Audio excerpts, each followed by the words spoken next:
Chair, you have a live mic. Thank you. What do we have here? We're starting at 11A. This item was continued from the October 8th, 2024 BCC meeting. It's a recommendation to direct staff to proceed with a sports complex expansion and tourism impact study for the future phases of the Paradise Coast Sports Complex to be conducted by Hunden Partners, seek a Tourist Development Committee recommendation for the expenditure of tourist development taxes for the tourism impact study, and provide direction to proceed with an additional field, Field 9, and the associated restroom, shelter structure, parking, and site work to complete Phase 3. Mr. Ed Finn, your Deputy County Manager, is here to present. Thank you, ma'am. Good afternoon, Commissioners. Mr. Chairman, Edward Finn, Deputy County Manager. This is a follow-on to a meeting we had not too long ago in the Paradise Coast Sports Complex, seeking some direction on how to proceed. Our objective today, to do just that, obtain some direction and provide direction on proceeding with Phase 3, which we talked about at length and have a little more here. Not necessarily to proceed, but to allow us to do preliminary steps to have this thing, have that phase ready to go to bid sometime after the proposed study is completed. Background, a history that Commissioner McDaniel enjoys so much. I'll skip to TDT funding critical path. Generally speaking, the Hunden study is a requirement.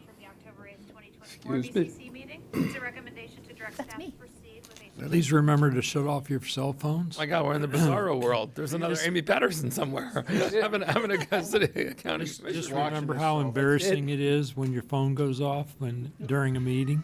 That's going to cost them. That's going to cost them. It's all going to cost me, guys. It's all going to cost me.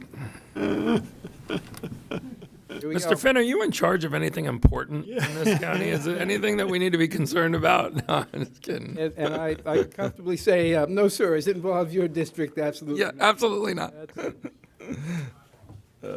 In any event, the critical path criteria, generally speaking, leads through a study, both from probably a technical sense in terms of using TDT funding, as well as a kind of a smart business sense for additional substantial investment.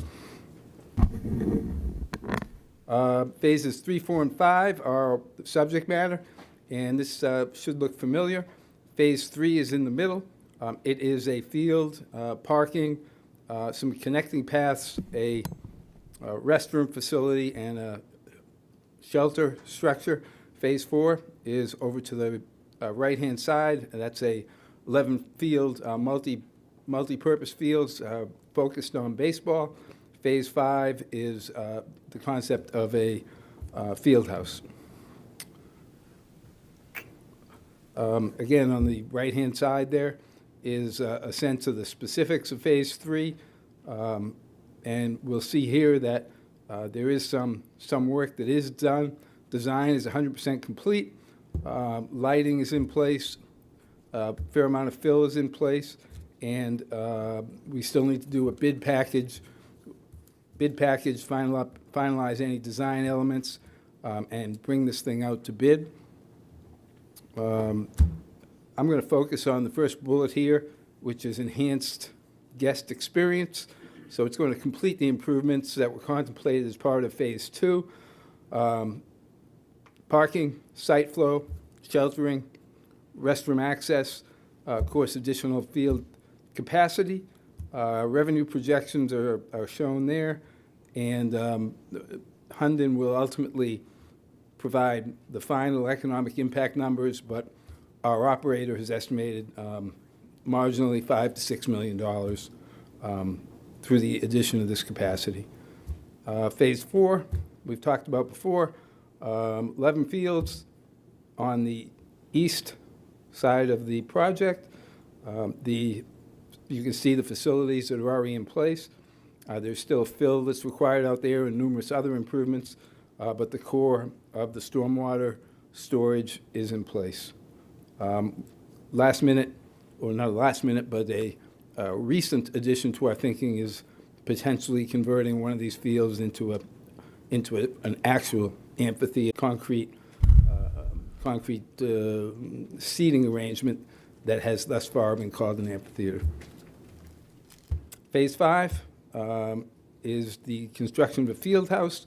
This has a pretty wide range of figures. These figures are based on a generally unknown scope, as well as hardening. Fiscal impact, Phase 3, $9 to $10 million. That funding is available in the Sports Complex Capital Fund. Hunden Partners study to do the study of the sports complex, give us essentially an after-action report on what we've done and how effective it's been, a sense of the economic impact of that project, as well as a sense of studying the next phase of Big Corkscrew Regional Park, which also has a field house anticipated, and potentially giving us some direction on which one of those might provide the best overall investment in our funds, whether to harden the structure at Big Corkscrew or this, or potentially both.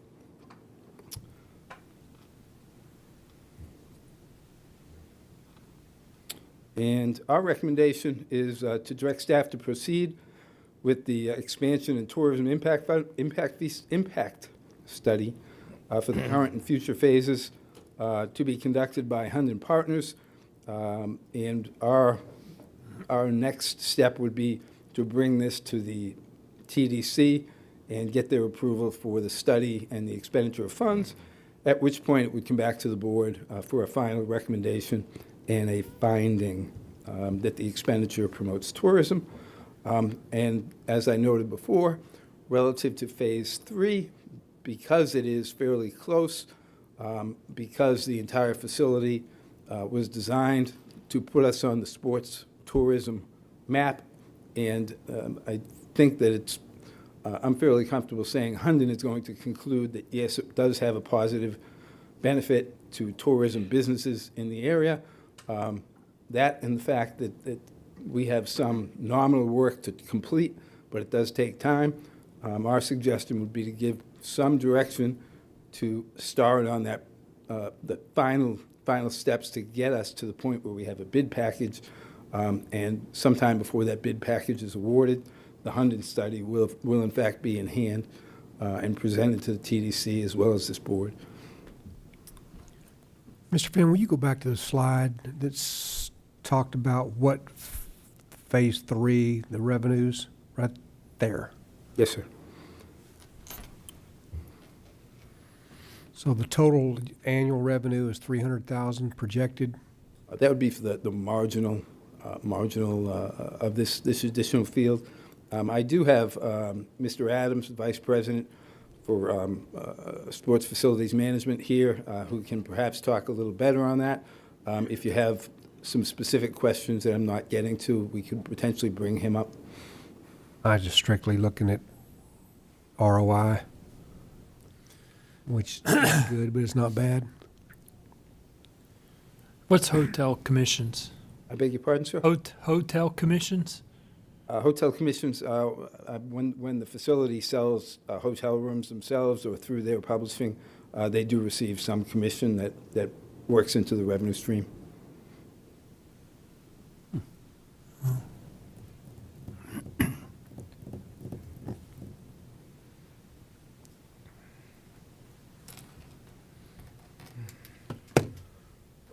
Commissioner LaCastro. Thank you, Chairman. So this is just informational, right? You're not looking for a No, we're specifically looking for approval to move forward. with move the forward, study. yeah. And as I mentioned, sir, I'd like to tell you that this is the final step in getting the Hunden study done, but it isn't thus far. Since the board gave us direction to proceed with that, we've worked through a single source procurement action necessary. Working through that, some of the board members may recall back in 2015 through 2018, Hunden Partners was the architect of the initial study. They've done extensive work here in Collier County, and the procurement director concluded, along with staff, that they were best positioned to do this and do so most efficiently. So we're asking for approval to move forward with the next step, which is to get the TDC blessing on this and bring it back to the board for final award of that consulting contract. Well, I'm certainly not trying to be a roadblock, and so I like to move forward to get more specifics, but just some things that are important to me. When we meet one-on-one, we can build anything, but we can't build everything. And so, I've always looked at the sports complex saying, where's the sweet spot? I realize if we build 10 baseball fields, teams will come, and then the revenue numbers are sometimes a little bit arguable, because what you're saying is, well, it'll create jobs and then people stay at hotels, and yeah, that's a money revenue generator for the community. But I mean, at some point you pass the sweet spot of, you can't, we're not trying to build the Taj Mahal here, or something that's more than what is needed. And also too, money is an object. So that's one thing. Number two, I'd also like to see specifics if we do a deeper dive on the monthly and annual maintenance costs. So it's great to throw in 10 fields and all this. I want to make sure we can afford this thing. So I've said before, if Warren Buffett came here and said he would build us a $200 million sports complex, hand us the keys, and then walk away, would we say yes or no? And I would hope anybody that has a sharp pencil, the answer would be, I don't know. I would take that briefing, but it wouldn't be an automatic, because you build something that's larger than what you can sustain. This thing needs to be sustained. And, tourism, which we're about to hear in an upcoming meeting, those dollars are fluctuating a little bit with every hurricane and every storm. And so, I want to make sure that we don't have something here that is a sucking chest wound every 12 months, and it's taking so much to keep it afloat. And then you also have to realize, too, people that use this complex on a regular basis love it, but I think we all hear from people that live around near it that aren't screaming from the mountaintop saying this thing's wonderful. They're concerned about traffic and the big events and all that. So I'm not saying any of that shoots down my support. It's just that as we expand the aperture and you do a deeper dive, it's not just about here's what it's going to cost, here's what it's going to get us. It gives us phase 3, 4, and 5, yes or no. I mean, I'd like to see peel back the onion a little bit more, and if we build it, is it something we can truly sustain? Do we want it, or do we need it? That's an answer that I'm going to have. I mean, I know we want folks that are supportive of the sports complex know all it could be because we have the acreage. But is it really a need, or it's a want? We already have a lot out there now, so maybe even more than I would have voted for if I would have been sitting in the seat way back when. So anything further, I'm going to need a lot more detail rather than just, we have the money. It's always been the plan, so we're going to do it regardless, and it's going to bring X number of dollars to the community. I mean, that won't be enough for me. So I just say that, but I wouldn't vote against anything that holds up doing a deeper dive study, because to get the answers I'm looking for, you got to do the study. So, but I'm going to be looking for a little bit more than just what it costs and what it brings to the community sustainment. We have a lot of county parks right now that aren't the sports complex, and we built a lot of amazing things, and then we found out that we either couldn't sustain them, and it's not just sun and fun. I get stuff in my own district that I don't think is squeaky clean, yet when they cut a ribbon on it, everybody patted themselves on the back, but then where was the budget to keep it looking pristine? After a while, it sort of went by the wayside, and this is like a park on steroids. I mean, this is ginormous, and we have some things that are pretty small and manageable that we've struggled to maintain. I realize, sometimes it sounds like we have this endless amount of tourism dollars, but just from the previous briefing, we could be using those dollars for lots of different things. And so continuing to, feed this is something that's it's gonna be a little bit of a longer, meeting in my office for me. Maybe the same for all of us, but I'm going to need something deeper than just here's what it costs, here's what it brings to the community, and it's always been the plan. Understood. Yes, sir. Mr. Saunders. Thank you. I think I'll make a couple comments and then perhaps have a few questions. First of all, when this whole concept was developed, there were several goals in mind. One was that we needed more athletic fields and park facilities for our current population. And so this really fits the bill of a regional park. The big Corkscrew Park is a regional park. we're going to spend about $150 million plus or minus on that park. We're doing the same thing, it may be a little bit more in terms of Paradise, but it's still the same concept, that this is a regional park that satisfies the needs for a lot of athletic facilities for our residents. That was one goal. Second goal was to create an opportunity to enhance tourism. And of course, this park does that. And I hope that we get some information about the heads and beds and what is the real economic impact of this park right now, and what will be the economic impact of this park when our professional soccer team is advertising Collier County basically all over the country, and I assume probably in other parts of the world. I think that will be a huge generator for advertising, free advertising for the county. I think it is a tremendous potential generator of tourism in terms of getting hotels filled, getting our restaurants busy, especially in the off-season. And then the other component of this, the other objective, was to find a way to pay for this where our residents weren't being taxed to pay this. And so we developed the 5th cent of the tourist tax to fund this. So we actually have a regional park that ultimately we would have had to build somewhere to meet the needs of our kids. We're able to do this and enhance tourism, and we're able to do it on the backs of our tourists. And so I think when you start talking about return of investment, there's not going to be necessarily a positive return on investment in terms of how much cash Collier County receives from this park. But that's not the only component of ROI. You got to look at the benefits of having these facilities for our kids. You got to look at the benefits of heads and beds and the tourist industry. So there's a huge return on investment that it goes way beyond are we generating enough revenue for the county to pay for all the costs, because we have other streams of revenue that benefit this community. So I hope that we take a look at this a little bit more broadly than just simply it's a big facility and it's costing money to operate. There's no question about it. But we would be operating a large facility, a large regional park anyway. And so this way I think we have a facility that is paid for by the tourist, generates business, and I hope that the local tourist industry, I hope they'll come forward and let us know what is the real positive benefit. I don't know if we have any of those numbers right now on what this is doing. And when we get into making some decisions, Mr. Chairman, I would suggest that we kind of break this up into a couple pieces. We had a 4-to-1 vote to move forward with Phase 3, which is the 10th field, if I'm getting that correct.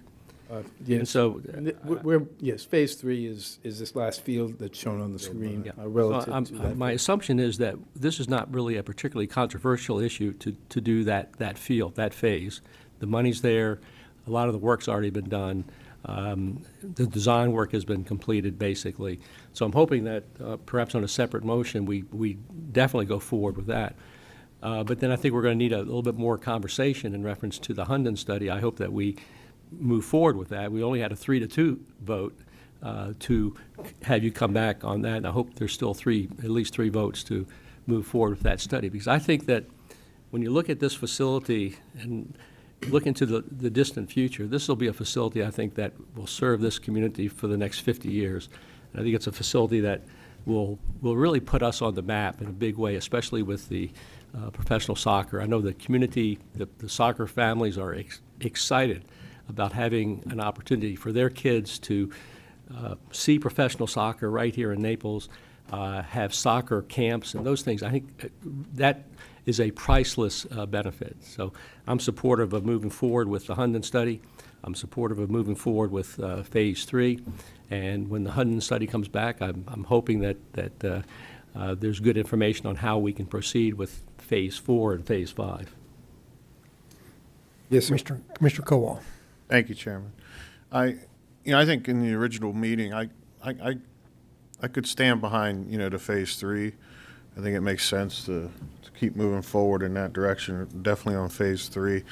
I did have some questions about the other two phases, or flip-flopping those phases, because I kind of agree with Commissioner McDaniel down there. I think the field house should move up, I think, in the progression.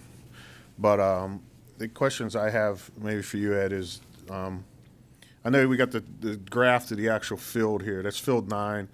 So is there anything different to this field in reference to the other 8 fields? Yes, sir.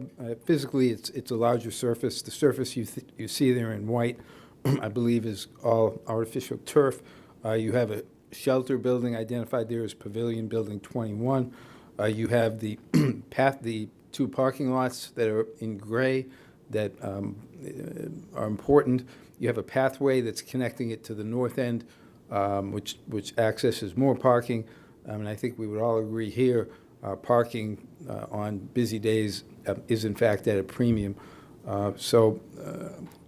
This is proposed building 18, which is kind of shown in the middle of that pathway, halfway between the new field and the terminus of the pathway is the restroom facility. And all of that is designed to improve the customer experience and build out that phase. So to us, that's to your professional staff, that's a logical extension when Hunden is able to demonstrate that it does have those benefits and it has the economic impact benefit. In the short run, what we're asking is the authority to move forward with the interim steps necessary to get to having this thing potentially bid, and that work, some of that work can be done before the Hunden study is complete. That's what we're seeking. Ultimately, the board will still have to approve the construction contract, which is the lion's share of the money, of the dollar amount we're talking about for this phase right now. So I know in the presentation you'd mentioned the Naples FC, that this would help in their, basically along with their process and their operations, because will this be like if need be, they could do a designated practice field on this because it's similar to the actual stadium field versus the other ones? To a certain extent, I think I might describe it a little differently. The FC Naples utilizing the stadium takes that out of circulation for other events, including use by the public. This would restore that capacity for other events and the. That's what I mean. So when they're doing just practice and they don't have an actual game that in the stadium, they can do most of their practices on this field, and then the stadium is available to other tournaments and other things that can go on simultaneously. I would have to check on that. I don't know whether they're. Does that sound about right? It could be used that way. I believe they're. Excuse me. They're authorized to use the stadium right now for practice. It's more of a case of. Mr. Chairman, could I suggest that Mr. Moses come to the podium and do this directly as opposed to the intermediary? Good afternoon, Commissioners. Adrian Moses, representing Sports Facilities Companies as General Manager of the Paradise Coast Sports Complex. The short answer to the question is when we have these economic impact events at the weekend, they're using the stadium. When we have a game in the stadium, that involves, for FC Naples, that's going to involve a full day of operations. So now a tournament that uses 9 fields, now we can only use 8. Restoring this field means that the current capacity of tournaments that we can have remains the same. And when there aren't games, we actually increase the amount of capacity that we have for tournaments. So we can drive the numbers that came up on the slide that was shown. We're not going to get any bigger events, but the events that we have can get bigger, if that makes sense. That was kind of the answer I was looking for. Okay, thank you. Thank you. Thank you. Commissioner McDaniel. Thank you. Yeah, just a thought process. Someday I'd like an updated map, picture of the facility.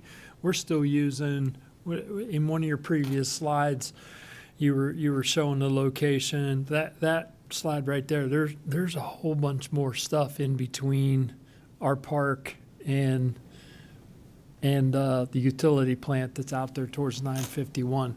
I'd like to see an updated aerial with the Great Wolf Lodge and its proximity, the 1 million square foot U-line facility that's now located there, and there, because if I'm not mistaken, we have parking access agreements with those 2 uses, if I recall, in the U-line.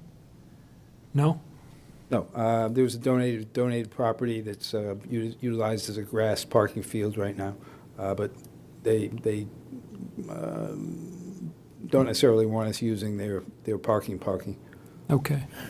Well, I thought I remembered somebody saying there was some cross-access or additional overflow parking in the at least in the U-line. I know the Great Wolf Lodge, they pretty much consume all of their parking just for their facility.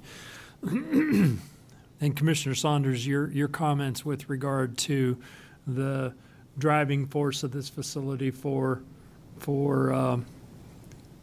promotion for the community, for hotel rooms. I mean, I did a visit at the Great Wolf Lodge last month, and then they were already over 10,000 room nights generated just simply off of events that are upcoming from this park. 3,500 for the balance of this year, and then it was 6,500 room nights for next year. So now, with regard specifically to Phase 3, are there more bathroom facilities needed, and is the pavilion needed? Yes. Okay.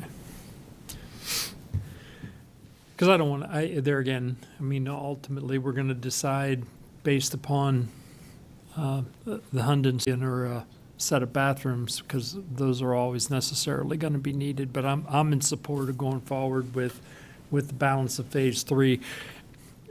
Does this not also provide for the internal circulation for people to be able to move from the northern part of the park to the southern part of the park all the way through, which isn't capable right now? Yes, that's right. It's an important component of the customer experience.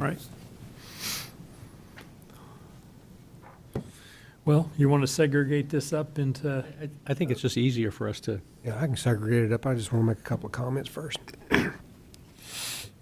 So the Hunden study is going to show what the economic impact for tourism would be on phases 4 and 5.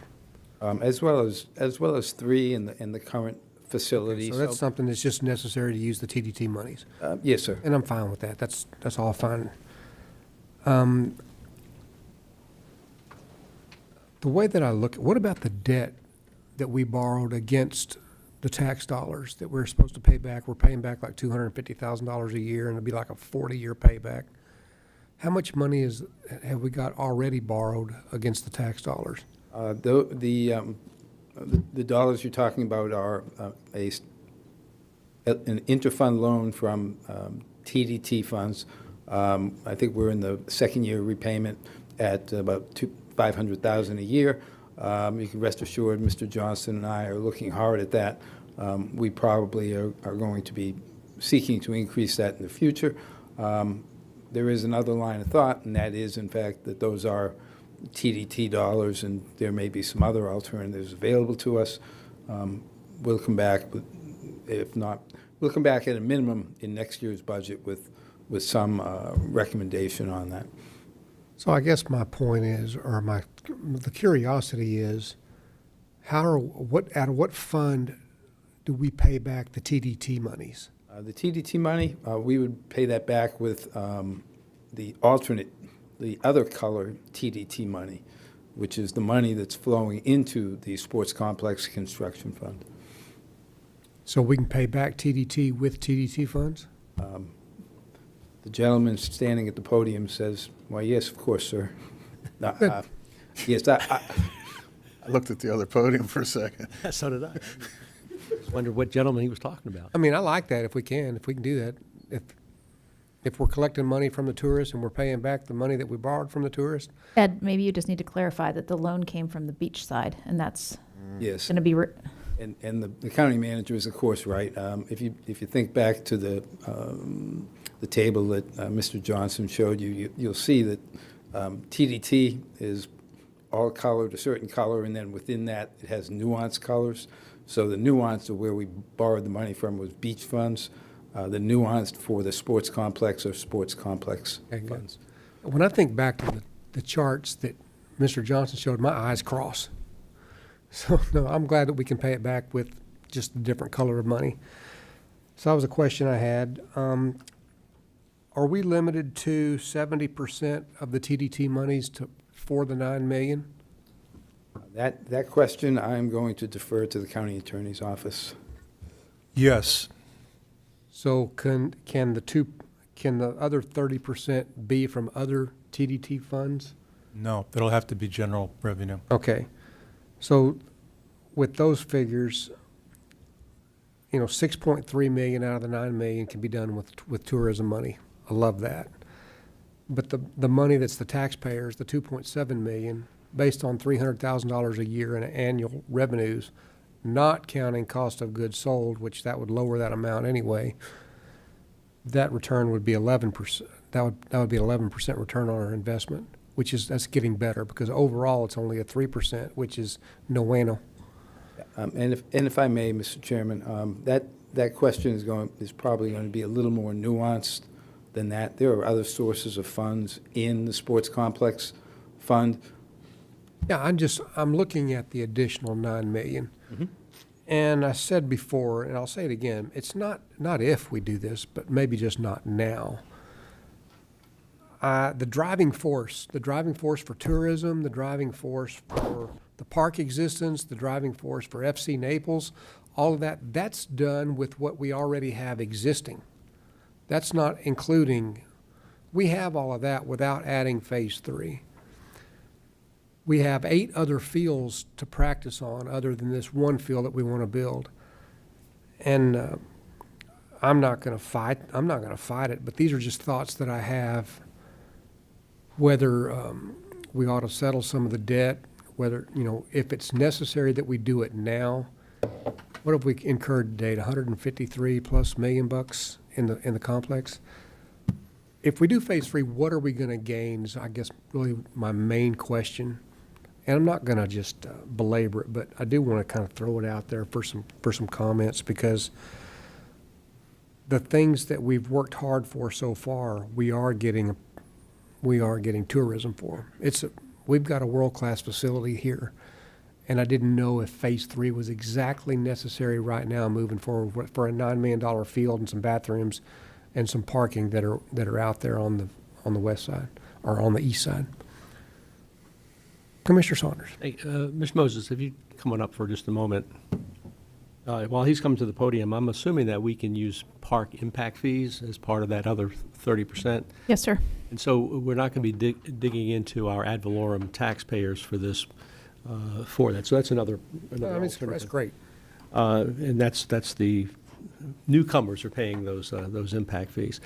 To my way of thinking, this phase 3 is something I believe is needed for making sure that our professional soccer team has the facilities that they need when they need them, and that our residents are able to have the ability to use these fields. So my recollection from the executive summary is that by having field number 9 constructed, that increases the use of the community by 22%.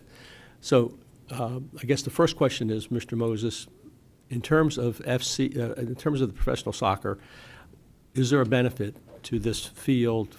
Does this help enhance your ability to maximize the benefits from our professional soccer team? I'm sorry, I'm not quite sure I understand the question. Well, I guess what I'm trying to get at is that you have 8 fields right now, and we're competing with the public use. Does this help you managing the facility and the use of the community as well as the? Absolutely. There's a term that I use, unfortunately, and every single organisation that uses the facility could be in this room and speak about the challenges that we have in meeting the demand of the current use that we have. The term that I use is that we inconvenience everyone equally. Nobody gets the field space that they want or need at the moment. Adding one field, it's very similar to the discussion that was had earlier about the affordable housing. We've got so much demand for these fields. These are great strides. An additional field would be great strides in the direction of being able to meet that need, but it still doesn't meet the need, and that speaks more to what the reason why phase 4 is important as well. Ultimately, the reason why the return on the investment Commissioner Hall, is not as high as it should be is because we're very affordable for our user groups. If we charged similar rates to comparable facilities around the country, that number would be much higher. But ultimately, we keep it affordable for our local programming groups because we want to. We want to make sure that many people have got the opportunity to use this world-class facility in their local backyard. But ultimately, the impact of FC Naples on this field is what I explained the first time I came up to the podium. The real impact of this field is increasing the amount of space and time that we can provide our local sports organisations to play sports. That's helpful. I never have in my life made emotional decisions. I've always made financial decisions, so my brain just goes to ROI in terms like that. So, but that's a good explanation. I appreciate that. So what you're saying is the demand is there, and we're turning people down. Oh, every day. That makes a difference for me.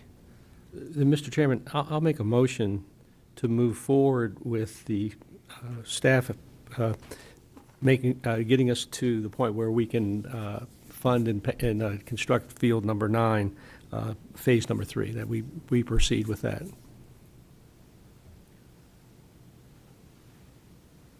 So you're making a motion to go forward with phase 3. Just phase 3. Okay. I'll second it. All right, motion's in second for approval of phase 3. All in favor say aye. Aye. Opposed?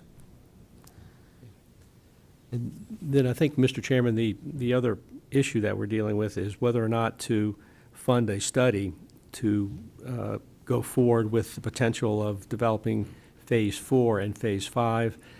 I know there's some question as to whether the field house should be phase 4 and the field should be phase 5, but I think that's what the Hunden study will tell us. And I think if we don't do this study, we have two options. One is to do nothing with phase 4 and phase 5, or to move forward with phase 4 and phase 5, but we're shooting in the dark. And so I think that we really, just from a business standpoint, we've got a $150 million park. I think we need to spend the $92,000 to have Hunden do an analysis and tell us, along with Mr. Moses and the staff that's running the facility for us, what's our next step? And so I'm going to make a motion to move forward with that. And I'll second it. I think, if I'm not mistaken, we have to do the study before we can spend the TDT money anyway. With the study is requisite, and then the TDC, the Tourist Development Council's approval, and then coming to this board. Those have to be done as a requisite for us to utilize these funds. So I'm happy with to second that motion. Motion in second for the deeper dive of the Hunden study. All in favor say aye. Aye. Opposed? That one's done. Thank you for the thoughtful discussion, gentlemen. Appreciate it. Commissioners, that brings us to item 11C, continued from the October 8th, 2024 BCC meeting. This is a recommendation to approve an agreement for sale and purchase under the Conservation Collier Land Acquisition Program with Symphony Properties LLC for a 150-acre property at a cost of $4,015,000 for a total cost not to exceed $4,035,150 inclusive of closing costs. Ms. Jamie Cook, your Division Director for Development Review, is here to present or answer questions. Jamie Cook, your Director of Development Review. So the Symphony Properties is 11 parcels, all adjoining with one another, located in the northeast corner of the Bellmead overlay within Collier County. It is north of both the North Bellmead Conservation Collier Preserve as well as the Dr. Robert Gore Conservation Collier Preserve. It abuts the Miller Canal to its east and is just south of the Golden Gate Main Canal and Frangipani Avenue. The total property is 150 acres of mostly upland habitats, including pine flatwoods, palmetto prairie, and improved pastures. The northern 40 acres is designated as rural fringe mixed-use district neutral lands, and the rest of the property is rural fringe sending lands. The purchase price is 100% of the appraised value of the property, though I will say staff did attempt to negotiate a lower purchase price. And the typical management costs are slightly higher than you see on other properties because there are expanded maintenance and management activities that staff would propose for these properties, for these parcels. To include both listed species habitat, gopher tortoises have been identified in the area, and there is a potential that this could be used as a gopher tortoise recipient site, including for county projects such as public utilities projects or transportation projects. It is also within an area identified for the red cockaded woodpecker recovery plan. Additionally, this area and this property would be used to install trails and fire breaks to help with wildfire management within the area. And there is potential for public use on this property to include camping. There are some cabins on this property, as well as public hunts, environmental education, and as I said before, the gopher tortoise recipient site.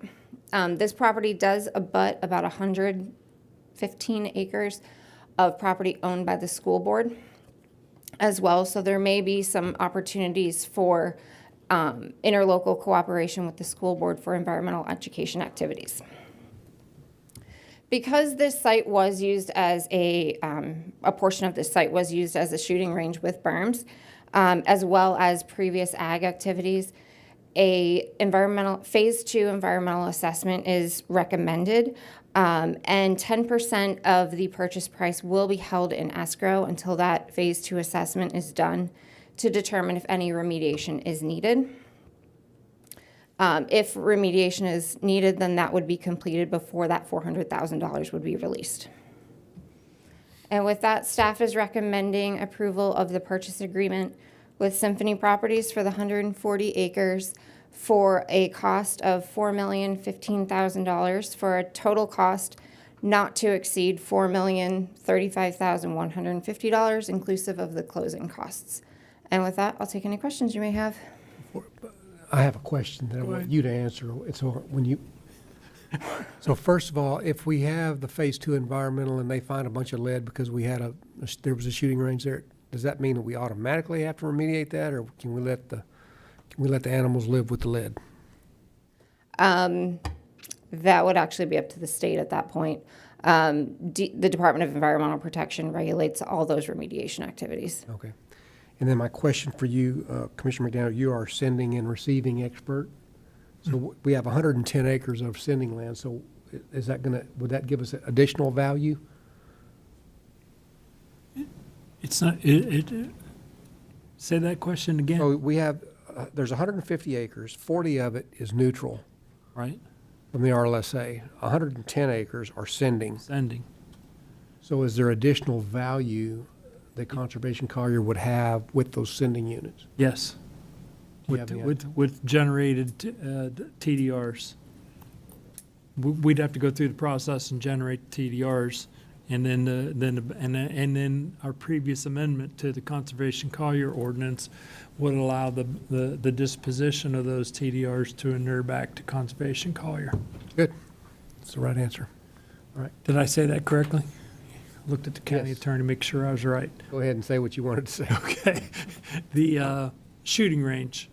Do you know what kind of shooting range it was? Was it a rifle into a berm, or was it a shotgun range? Because the remediation costs are different for tearing out a berm. I believe it was shotgun. Okay. Those are more expensive But to isn't remediate. it true that, you only have to remediate it if we were going to turn this into a golf course and build apartment complexes on it. But if we're buying it for Conservation Collier and just preserving it, why would we have, and like you said, you have to get that answer, but I'll be flabbergasted if we have to remediate it. It makes no sense to me. Like I said, if we were going to build an elementary school on top of this property, yeah, you need remediation or anything else. But if we're just changing hands of changing owners, and then we're preserving it in perpetuity, I'd be shocked if we had to remediate it. Potentially, if we wanted to expand some of maybe the camping uses and put cabins or something on the property where the berms were, potentially. And that gets into the department's decision as to whether the lead content is sufficient to have to be remediated at all, and the public use aspect. That's the other thing you have to remember with Conservation Collier. These become public lands, and access to them by the public. Because right now it's a private piece of property that private people have been shooting at. So We'll have to sign a, I promise not to eat the dirt disclosure. God, don't go there. That's what I always say. Don't go there. Don't go there. All right, Troy, we have public comment? Yes, we do, sir. We have Hang on one second. commenter on this item. Mr. Kowal's. Thank you, Chairman. I keep hitting that button late. I can say two, so there's somebody else too. So you think, as far as you know, it's like a skeet and trap range out there? Do we have any idea how long it existed? You have one. That I do not know, but you can actually, it's not super easy to see in this picture, but this is the berm. And these were some of the covered areas that people were shooting from, and shooting towards that berm. And some years ago, I know they took the lead shot out of shotgun and made everybody use steel because the birds and waterfowl would eat the lead shot. And that's only for waterfowl hunting. Now, for shooting at the range, sporting clays They or. still use the lead. Yeah, we still use lead. I was just trying to think, if it wasn't 20 years ago, then they wouldn't be putting any lead out there, but that makes sense, the waterfowl. Overthinking it, sorry. Okay. No. You tripped a question on with the tortoise relocation facility. Do we have significant permitting we have to do to turn this into a mitigation bank to allow us to relocate tortoises, or? We would have to work with FWC. They'll come out, evaluate the site, the conditions for gopher tortoises, and establish the number that we would be able to accept if it were a feasible site. Okay, because there again is an additional value that, because I think right now the private sector's paying about $6,000-8,000 a tortoise to relocate them. So before you move them from their home, you got to go build them a condo. Then you go get them from their home and put them in their new condo. What's the density on that condo? It depends on traffic flow and signals and right-hand turns. Depends on affordability. No parking needed. I'm sorry. Your only speaker for this item is Brad Cornell. This will be a preview of his starring role in the next item. Well, let me guess, Brad's for us buying this property. I'm going to just go out on a limb. Brad Cornell on behalf of Audubon, Florida and Audubon Western Everglades. And yes, we are very supportive of this. This is a big parcel, 150 acres. This is the kind of stuff we want to get. And it's a key parcel because it's part of a regional wildlife corridor between the Panther Refuge, your own Gore Preserve, and the North Bell Mead Sending Lands and the NERPA lands, the Natural Resource Protection Area lands. So this is a really important, and also to the south is Picayune Strand. So amongst that whole region, this is a big part of that connection. And also, as you heard from staff, there's the opportunity to use some of the existing buildings for regional offices, for management, storing equipment, because there's going to be some important roles for that to play. There have been some really intense wildfires in this area around Frangipani and that part of North Bell Meads and North Golden Gate Estates. So having control of this to manage the brush and wildfire, and even perhaps do some hydrologic restoration in connection with some other preserves would be a big opportunity for reducing wildfire risk. So yes, we're very supportive of this. And one other comment, Commissioner Colwell, you were correct about the waterfowl do pick up lead shot and gravel as part of the way they eat and digest stuff, and they don't, they're not real smart about staying away from lead pellets, and so that's the issue with leaving it out there in the wild, especially when it's accumulated a lot. So thank you. And that was your only speaker on 11C. Commissioner LaCastro. No, I mean, unless anybody else has any other questions, I'd make a motion that we buy the property as is. I mean, like Mr. Cornell said, and it was kind of like what I had written here in my notes, this is what Conservation Collier was meant to buy. I like this purchase a little bit more than sort of all the little puzzle pieces that we hope all connect eventually one day. This is all connected now. It's in a perfect spot. It's now or never if we don't acquire it, it'll disappear. I'm a little concerned about the environmental remediation, because that can be a big number if we do have to do something. So I don't know if that's, if the sale is contingent upon us getting an estimate or something like that. I don't want to be stuck with some big giant bill that we have to remediate this because there's, 2 picnic areas and 3 birds that might, eat some lead shot, and we have to spend millions to, and I don't know what state it's in as far as the quantity, but we've been burned before in the county a little bit with remediation that was way more than what we expected.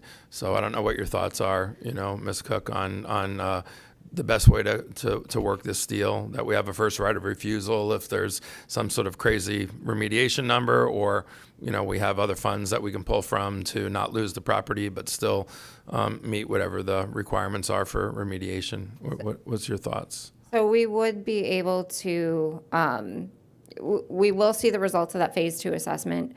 And if the cost for the remediation were to be too significant for either us or the seller to complete, we could walk away from the deal. If that were the case, the seller would then reimburse the county for the cost of that Phase 2 assessment. That's what I was hoping you'd say, or we'd restructure the deal. Maybe they don't want to lose out on the deal, and we'd figure out something. Or so that what you just said is what I'd be for. So I'd make a motion that we follow that advice, and then have you come back and tell us what the outcome was of the analysis. Unless anybody had anything else, so I'll make a motion that we pursue purchase of the property based on, like you said, the assessment that we would get back. And Commissioner, we have 180 days to get this done. Yeah. So Commissioner McDaniel? We were talking about value added. The TDRs are still existent for the sending lands. I assume they weren't stripped already. Okay, so I'll second the motion. Good. We have a motion and a second to buy the property. All in favor say aye. Aye. Opposed? Thank you. Did you just bang on the podium like you were dropping the gavel? Is that what you were doing? No, that was a Did you good just deal. do a mic drop on us? What was that? That's a good deal. That's what Conservation Collier is all about. I like that one. Commissioners, that brings us to item 11D, formerly 16A24. It's a recommendation to approve a statutory deed between Collier County Transportation Management Services Department and the Conservation Collier Program for approximately 7.51 acres under the Conservation Collier Land Acquisition Program Exceptional Benefit Ordinance to construct a stormwater drainage pond to be used as part of the Veterans Memorial Boulevard Extension Project at a cost not to exceed $1,480,114. This item was moved at Commissioner Saunders and Commissioner LaCastro's separate requests. Ms. Trinity Scott, Transportation Management Services Department Head, is here to present. Good afternoon, Trinity Scott, Transportation Management Services. First of all, I want to give some credit to Mr. Cornell, because several of the graphics from these slides were from one of his prior presentations at the CLAC, because I wanted to make sure that when I'm explaining things, I'm apples to apples, so I have to give him credit on some of the slides. Today, I have Jay Ahmad and Lorraine Lance from county staff, as well as our consultant team from RWA and Terrell Hall and Associates that have worked on this project for the pond siting since 2021. So it goes back several years of when we just started looking at pond siting for this. Just to give a location of where we're at, Veterans Memorial on the right-hand side of the screen is Livingston North-South. Over here is Old 41, and this is US 41. Phase 1 of the project is in red. That went from Livingston North-South to the new Aubrey Rogers High School. That project is complete. Currently, the roadway essentially dead ends at the high school area. Phase 2 will pick up at that location and continue to US 41. An important note about taking this all the way to US 41 is the North Naples Fire Department has a new fire station that actually lines up with our new intersection as well. So they're hot on my heels to get this roadway done as quick as possible. For Phase 1, we did acquire a pond site that is a little larger to be able to deal with the stormwater in that area. And that is also Basin 1 of the roadway project. Basin 2 picks up at the railroad and goes over to Old 41. And Basin 3 goes from Old 41 over to 41, and we've also already acquired our pond site for that location as well. So we are in need for a pond in the Basin 2 area. So we initially started with evaluating 5 different pond sites that were all along the corridor. And then we actually also evaluated a 6th pond site based on some feedback through our coordination with Conservation Collier Land Acquisition Advisory Committee. Our recommendation is to acquire pond site number 1, which is located on the south side of Veterans Memorial Boulevard Extension, west of the railroad, also known as the Railhead Scrub Preserve. This project, or that property, was acquired many years ago by the Conservation Collier, and that, through all of our analysis, came out to be the preferred location. We worked with the Conservation Collier team members, as well as have been to the CLAC multiple times to talk about this project. But just to give a little discussion about meeting the exceptional benefit of the current Railhead Preserve does not currently have public access to the property.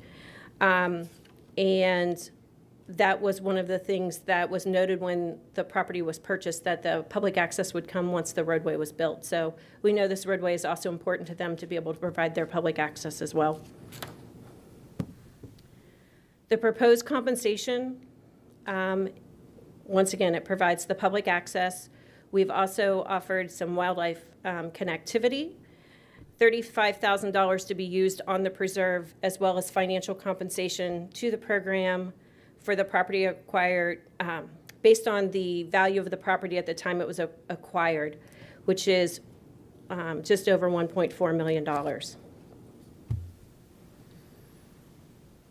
So during our conversations with the Conservation Collier team, we developed a methodology, knowing that we would be evaluating pond sites within the area.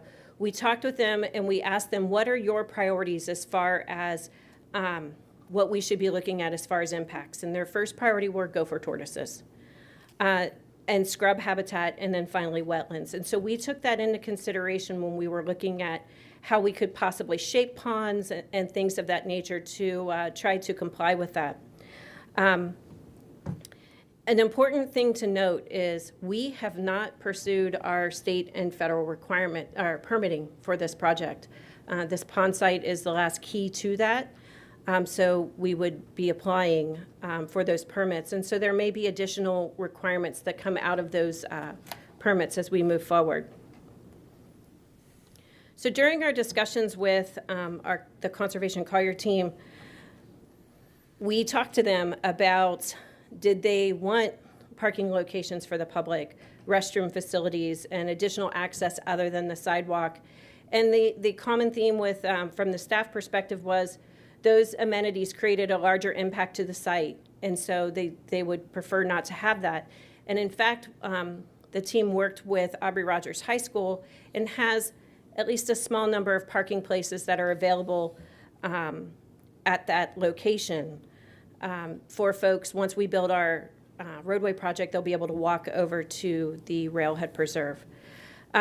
Another key item when we were talking at a staff level was continued coordination throughout key milestones throughout the project. And one of those things that came up in those discussions was a desire to utilize the sand that's within the right-of-way to be able to restore some of the areas that had been degraded, if you will, based on some ATV use out in the area. And we said, absolutely, if you want to take the sand out of the right-of-way before we start the project, we're fine with that. So those were some of those conversations of us, trying to work through those things. So the exceptional benefits petition, there is an exemption in the guidelines that conveyance in the interest of public lands where affected program lands will benefit by providing public access where there was previously no reasonable public access. Currently, there is no reasonable public access other than the parking. There is no sidewalk that goes to all 3 of the parcels. We went to the CLAC back in April, and our initial conversations with the CLAC, they recommended 7-0 to recommend approval for the exceptional benefits petition.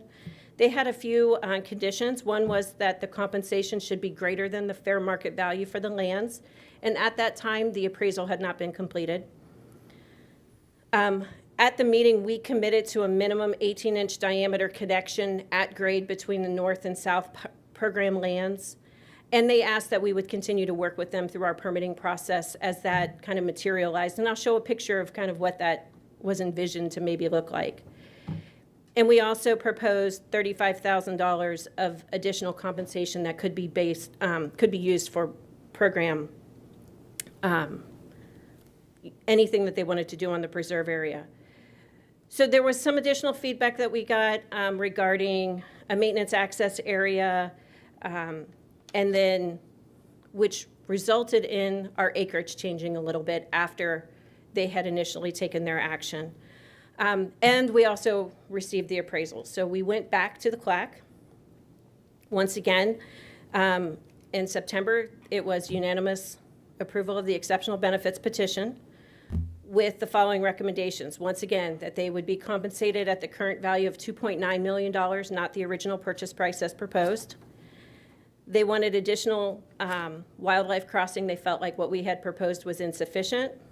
And they wanted the $35,000 that we had proposed to be based on hard estimates. And the discussion with the $35,000 was, it was based about perhaps they wanted to maybe fence a portion of their property. Yeah, I went backwards, sorry. I haven't been up here all day. So I'll break down a little bit about the compensation for the property. In our current practices with Conservation Collier, you see these as they're coming forward in the board, that we are noting this is in a potential area where we may need to be putting a roadway in the future. And so we have an agreement that we would purchase the property from them based on their original acquisition costs. So back in 2007, the acquisition cost was a little over $10.65 million, which equates to about $192,000 an acre. That's what we are proposing paying. That comes out to $1.445 million.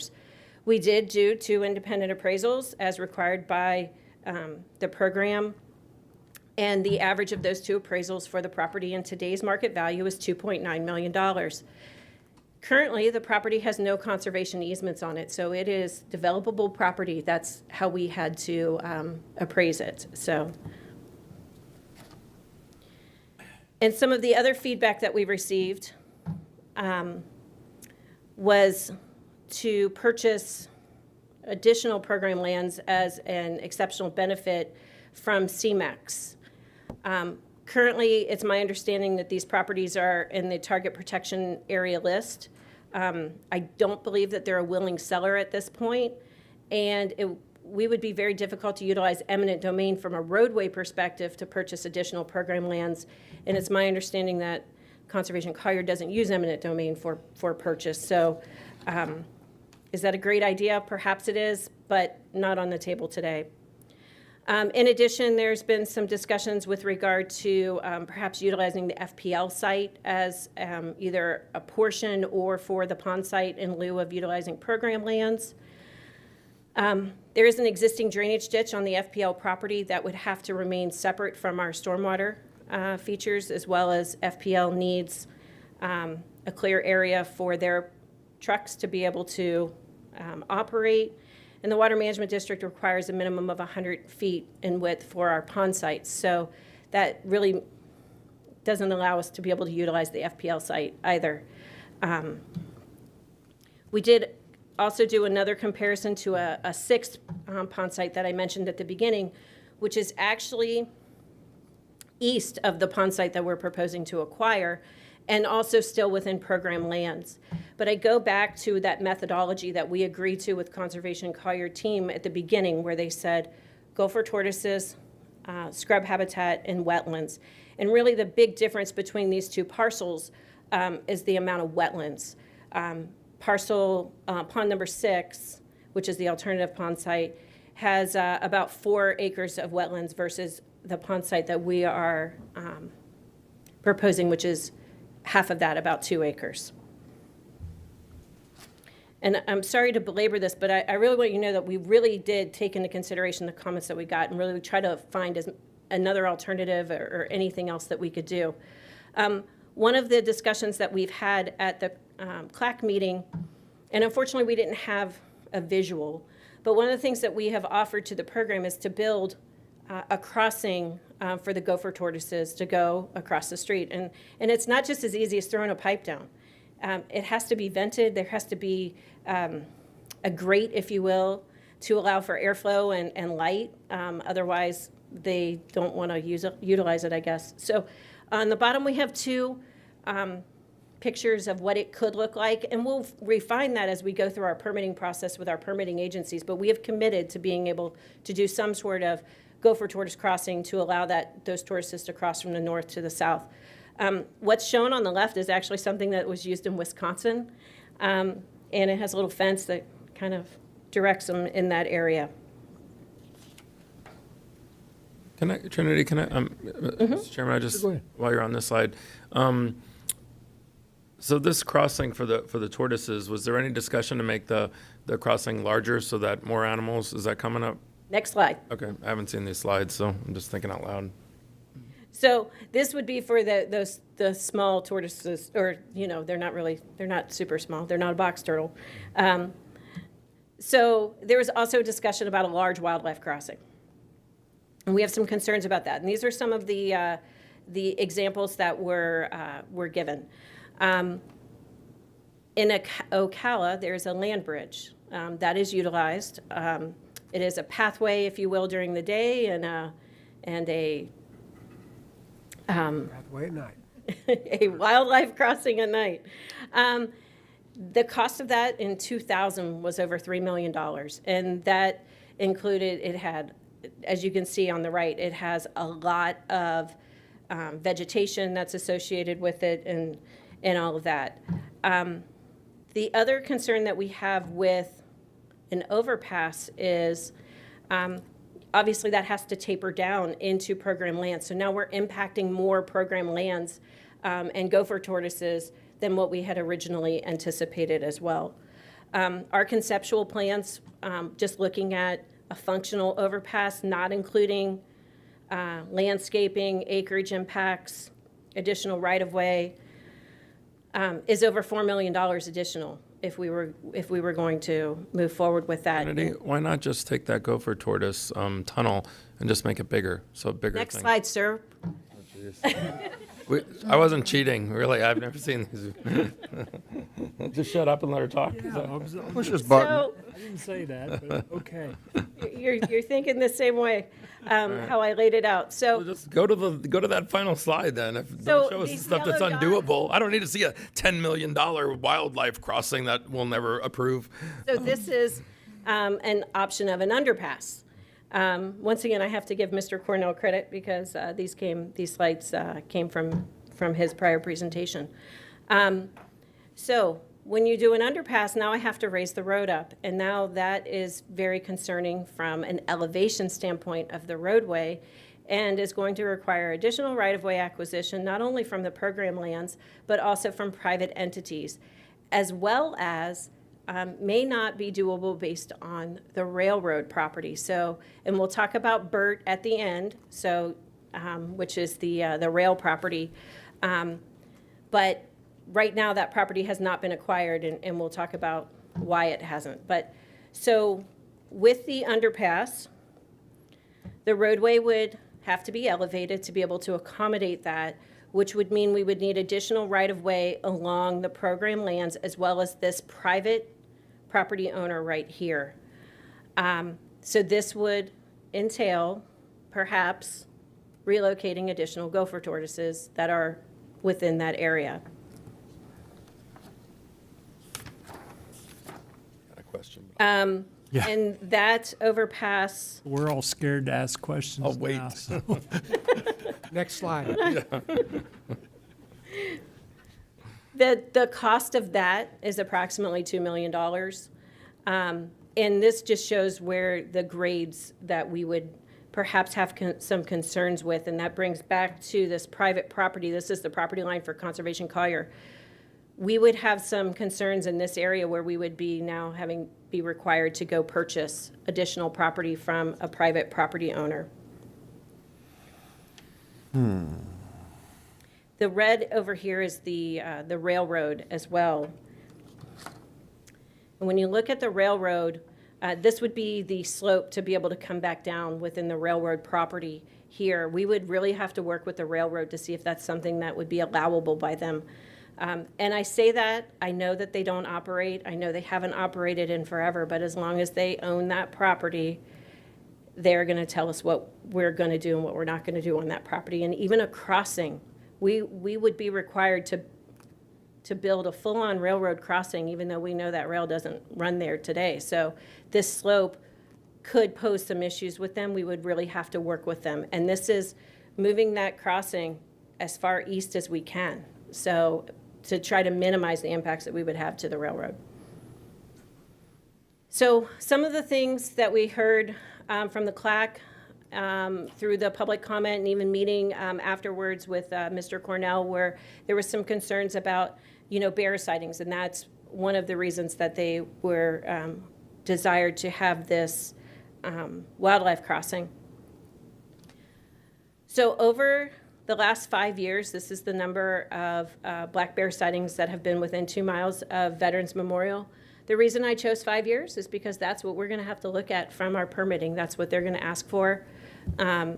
So it wasn't just some miraculous number that we pulled up. And certainly back in 2019, there were a lot more sightings. And last year, in 2023, there were 14. What I can't tell you is that it's 14 individual bears. It could be one bear that was seen 14 times. I don't know that, but I do know that there were 14 that were called in. We have committed to working through our required permitting process, and we're going to comply with what the state and federal agencies tell us that we have to do for the road. If Conservation Collier is interested in an enhanced, perhaps they're interested in building the overpass, might be a good thing that they want to do. I mean, we're certainly willing to work with them if they'd like to do that with their program funds. And finally, let me hit on the Bonita Estero Rail Trail, because we heard several times in our public meetings that we weren't coordinating with this. What I can tell you is I'm the lead person from the county coordinating this, so yes, indeed, it's been coordinated. Where we are at with the acquisition of the rail, the Trust for Public Lands entered into their agreement February, March of this year. They have 2 years to come together to come up with $82 million to acquire this property. It's not an easy lift. We don't have all of the agencies on board with this. I know Lee County's been a little hesitant on it. I think that they're softening up a little bit to it, but we have been working together to try to apply for grants. We have been working together for legislative appropriations to be able to try to essentially buy down this number.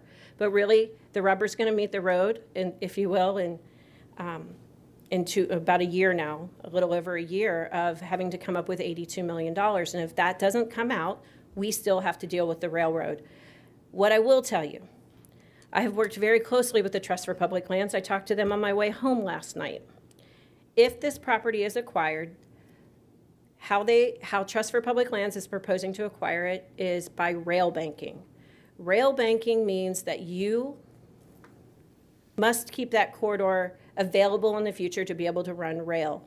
So if you are going to put something in there, you can't put something in there that's going to preclude them from being able to run rail in the future. So what I would tell you is I don't want to put a permit required over or underpass within that rail corridor, because if the railroad or a railroad wants to come in the future, they can tell me to get that out, and now I'm not complying with permit requirements. So perhaps call me risk averse. That's one reason why I don't want any type of crossing within the rail corridor. That couldn't come out in the future. There are ways that we would get paid back for that in the future, of course. But I've gone one step further with the Trust for Public Lands and asked them if they would be willing to negotiate with the railroad corridor to allow us, if all of this can come together, if we can get our section as fee simple. The railroad's really probably never going to intend to run down this far south.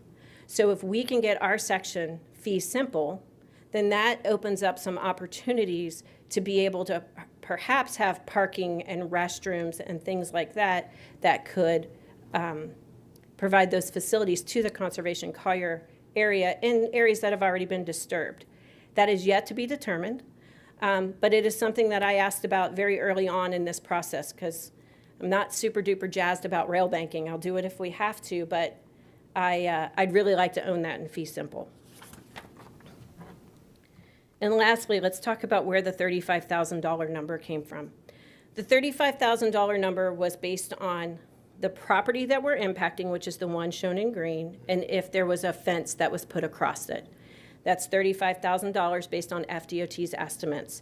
The numbers over to the right show the remaining parcels owned by Conservation Collier as part of this preserve and what the FDOT estimated cost for fencing would be.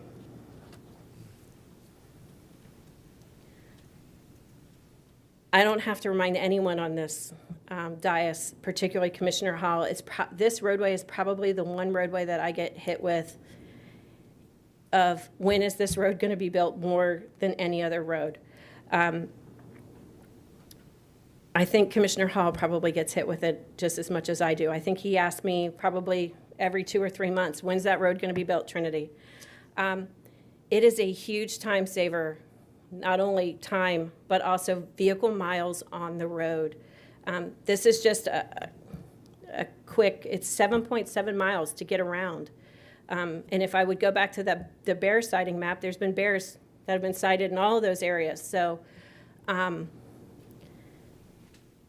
this really is an important connection to our roadway network. It's going to provide the public access to the preserve lands that haven't had public access in over 20 years since we acquired it. So that's where we're at today. What our recommendation is for the board to approve the petition, that we would, with the following commitments, that we're going to provide a public roadway to be used for public access to the program lands, both east and west of the railroad, compensation for the 7.51 acres at the original acquisition cost of $1.445 million, that we will commit to a minimum connection, minimum 18-inch in diameter set at grade connection between the north and south public lands to be further refined through our permitting process, a financial contribution of $35,000 to be used at the preserve, and continued coordination with our Conservation Collier partners. We want them to be included in key milestones throughout the project. Find the petition meets the criteria set forth in the ordinance, approve and authorize the chairman to execute the statutory deed, and approve and authorize the compensation, the associated fees, and the additional compensation. With that, if you have any questions, I have a whole team. Commissioner Saunders. Thank you, Mr. Chairman. I asked this to be pulled off because I wanted to give some of the environmental folks an opportunity to make their pitch as to why there should be some other alternative. But I think you've been so very thorough in your analysis. I want to thank you for that. I'm not sure what the other folks will be able to say, but I'm looking forward to listening to the other side of this. Commissioner McDaniel. Yes, a couple of things. Number one, we're excavating. Will you put the picture up where you're showing the pond site? Purple tunnel. Next slide. Yeah, next slide. Does Conservation is the dotted yellow line the railroad track? Yes, sir, it is. Okay. Does Conservation Collier own land on both sides of that railroad track? On the south side, yes, and on the north side, only on the east side. Only on the east side. Now, my question is, and I'm just talking, why are we looking at this location as the pond site and not over here on the east side of the railroad track? So it's in a different stormwater basin for the roadway, as well as the wetland impacts. Okay. And then number two, why did we do this irregularly shaped pond? Is that to avoid wetlands that are up in the northeast corner of that track? Also to avoid gopher tortoises. Okay.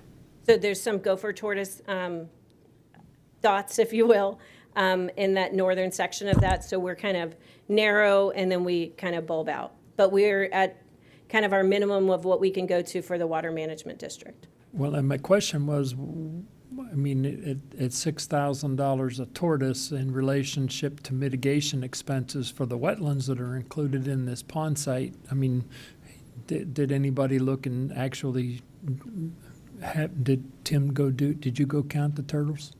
Oh, she did, okay.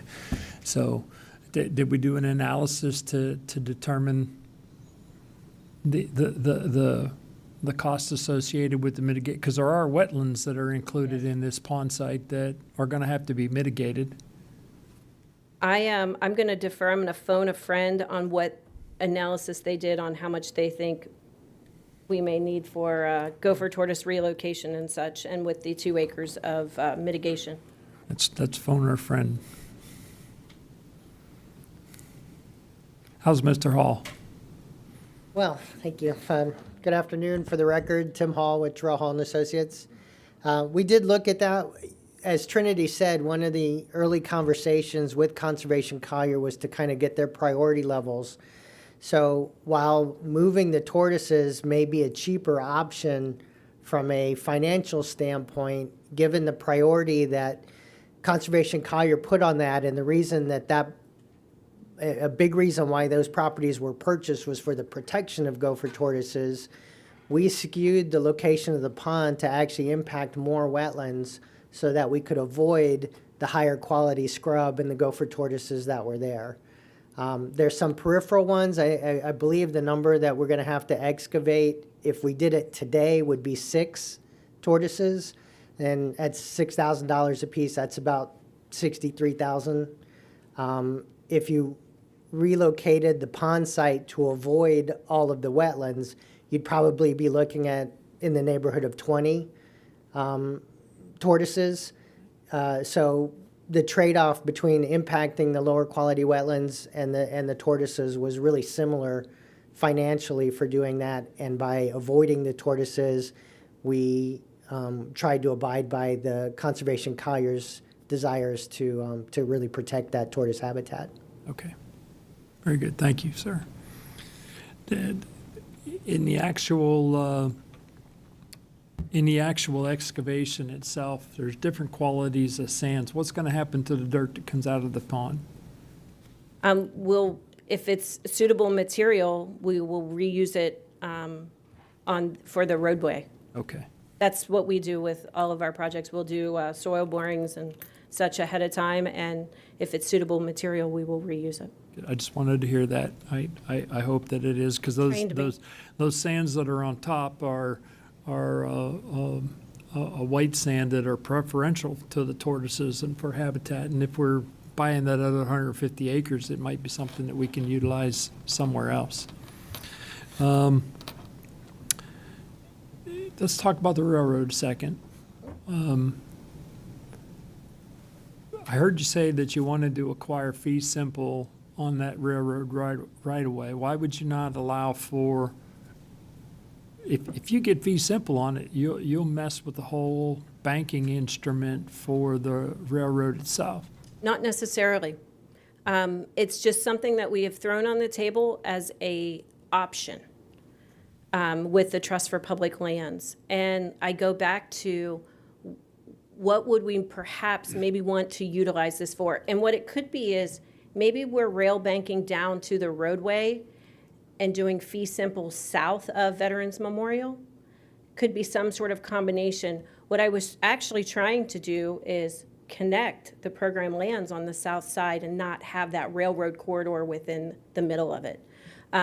And allow them to have an opportunity to maybe perhaps if they wanted to do restrooms, if they wanted to do a parking area, that was in at least a disturbed area without having to disturb more program lands in the future. So it's something that we have thrown out there for the Trust for Public Lands. Nothing is definitive at this point. And it, at least in my conversations with Mr. Hadaway, is it really wouldn't change the value of what we would be paying. Okay. So, are we going to be able to acquire that segment of the railroad right away to complete the road? Because you can do all you want with the acquisition of pond sites and negotiating with Conservation Collier and all, but if you can't get that swath of We will not be acquiring it in fee simple unless the whole rail corridor gets purchased or rail banked. However, there is a process to go through. I think they call it a leasing agreement with them, to where we will enter into an agreement with the railroad. They will tell us that we have to pay them X number of dollars for that. They will tell us that they want a crossing built as part of our project, and we will say, okay, and we'll move forward. And we've had some initial conversations with them, and they understand that we're kind of waiting to see what's going on with the acquisition. But also, if we receive our permits and are ready to go, then we're going to go ahead and do our agreement with them. With the stipulation, this is what I have disclosed to the Trust for Public Lands, as well as in our conversations with the railroad. Anything that we pay to the railroad today, I expect to get a credit for if we wind up acquiring this 6 months after we've gotten that licensing agreement. That I'd like a credit for that. I don't want them to take money from us today and then Trust for Public Lands gets all the $82 million and can buy the whole corridor. So you get a credit from the trust, Correct. not from the railroad. Right. So they would get their $82 million and we would get our credit. And those are conversations that Mr. Hadaway and I have had very openly throughout this acquisition process. And so it could go conversely as well. I mean, if we get ours first and then they do come through, then we could have a cooperative agreement with them just to make sure that the bike path / railroad banking was in fact in place. Because nobody really knows what's going to happen with the rail banking. I like, because at some stage somebody's going to figure out how to build an above ground light rail that could be huge to lift the burden especially for regional transportation purposes. So having that right away from a rail banking perspective, building a set of tracks on a rail system that isn't going to necessarily ever be used as a on-ground rail is counterintuitive to me, but the rail banking is important for assistance with our regional transportation. And for us, whether we own it fee simple or whether we rail bank, we would still be in control of that corridor. So if someone wanted to run a rail in the future overhead, we could still allow that because it would still be county-owned properties. Right. Troy, how many public speakers have we got? We have 11, 9 here in the room and 2 on Zoom. Okay, then let's go ahead and take a court reporter break, and we'll come back at, Brad. what, 1 o'clock? 3 o'clock? 3 o'clock? Only 4 o'clock. It's longer on our lunch hour. 3 o'clock. That's how much.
Chair, you have a live mic.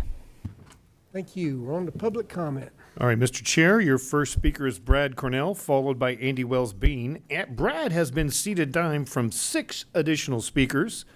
Juliet Gross, please raise your hand. Thank you. Nasia Siegert, I hope I'm saying that right. Thank you. Tessa Tilden Smith, also present. Janine Jewett, here. And Joanne Johnny, here.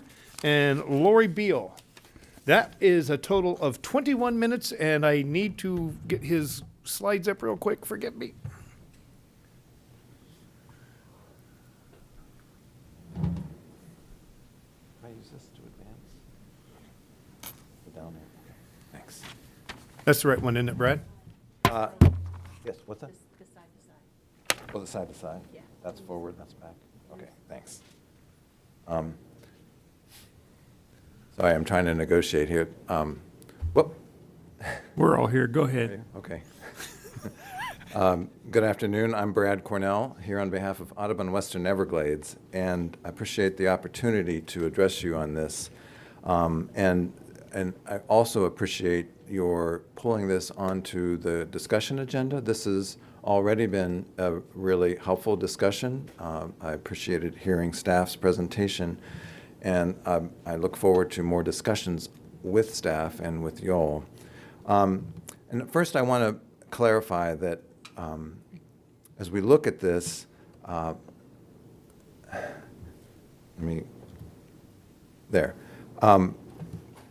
we are not here to oppose building Veterans Memorial Boulevard extension. That's not why I'm standing here. That's not the purpose of this discussion. It's not to oppose the road. The issue is that there are in the exceptional benefits petition before you today, there are 3 unresolved conservation issues. First, there's a lack of exceptional benefits to this stormwater pond proposal as required by the Exceptional Benefits Ordinance. Second, there's destruction of 7.51 acres of rare habitat in the Railhead Scrub Preserve for a road stormwater pond. And third, there's a lack of adequate large and small animal wildlife crossings to protect motorists, high school students driving before dawn, and state and federally protected wildlife. First, let's look at the lack of required exceptional benefits. There are several aspects of this problem. Access is needed, for sure, and it's been held off because we've been waiting, the program has been waiting for this road. So while that could have been addressed previously, we've been waiting for this moment in time.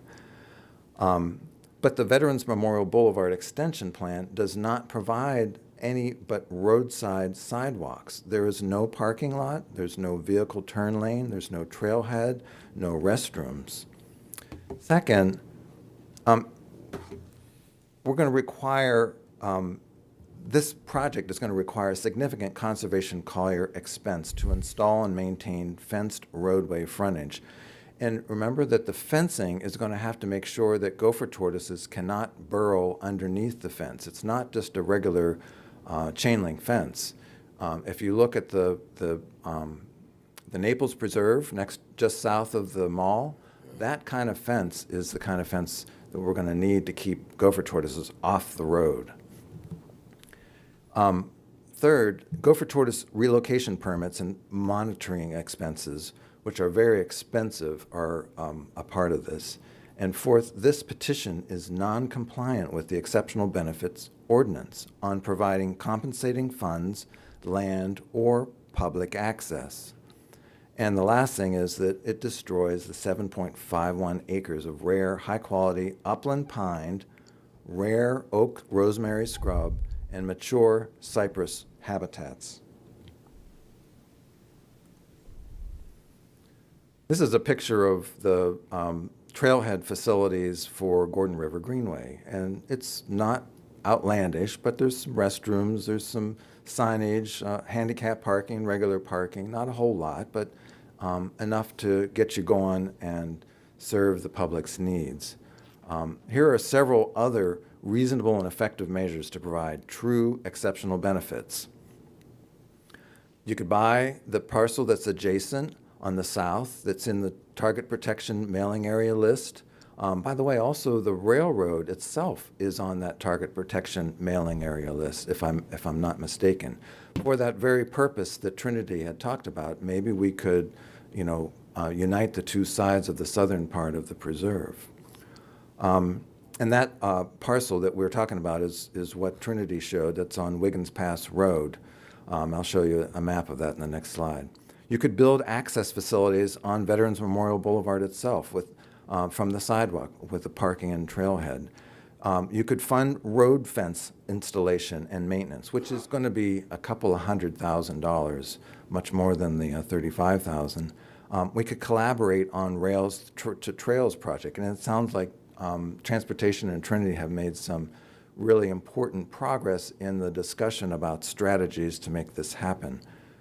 You could use excavated scrub sand for restoration of ATV eroded areas. That's the value of that unique white scrub sand, is that ATVs for decades have been trespassing on this land and have eroded huge, many feet deep areas that need to be restored. And finally, provision of a wildlife underpass for large mammals and another one for small mammals that would be in the west. The parcel currently owned by CEMEX, this is the access parcel that's on the target protection area list off of Wiggins Pass Road, has that red arrow pointing to it. And this could serve for habitat protection and host public access facilities like you saw for Gordon River Greenway. And it also could double as a point of access for the Rails to Trails project.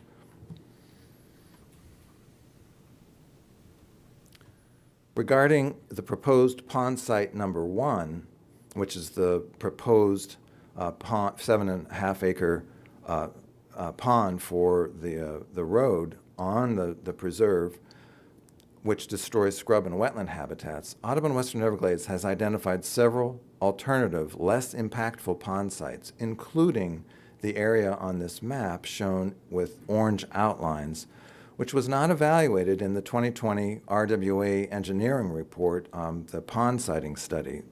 This site is about 6.5 acres, and as was mentioned, it does have some wetlands on it. However, these wetlands are the same kind of wetlands that are in the pond site immediately to the east of that, that are south of Mediterra and across the street from Aubrey Rogers High School. So they built the pond for phase 1 there, and we'll use a portion of that, half of that site, for phase 2. So they're the same kinds of relatively low quality wetlands. That's the kind of, those 4 acres in that 6.5 acres are within that orange triangle. Those are much less valuable than the area in pond site 1, which has scrub, cypress, and pine flatwoods. The other advantage to this site is that it consolidates phase 1 and phase 2 stormwater ponds in one location. And when you read the RWA report, that is listed as a really important management and cost-saving efficiency criterion to consolidate the stormwater ponds in one place rather than spread them all over the map. It also provides a vital buffer to possible wildfire threats to Mediterra, which is immediately to the east. Additionally, Brent Setchell with FDOT District 1, he's an engineer, we talked to him about this issue, and he said, regarding the interbasin stormwater issues, there's a Basin 1 and Basin 2 on either side, east and west of the railroad, and the Water Management District normally wants you to have a pond in each basin. But Brent Setchell said there's flexibility in the way stormwater pond siting and construction and the way they're sited on the land is done. So we would suggest that flexibility, this is a great place to use it in order to avoid impacting a higher quality habitat area. Brent Setchell also suggested the FPL easement as an alternative, and that's shown with orange outlines. That was dismissed by RWA due to capacity concerns that AWE, Audubon Western Everglades, believes should still be investigated, and that could at least lessen the pond side needed elsewhere. And by the way, that FPL easement is about 100 feet wide, if I'm not mistaken. And while it does have an existing ditch on it, if you look at the ditch along 846 going out to Corkscrew Swamp Sanctuary, there's a 240 kV transmission line that goes along there. Those lines are all right in the ditch. That's a canal, not a ditch. Well, it's big.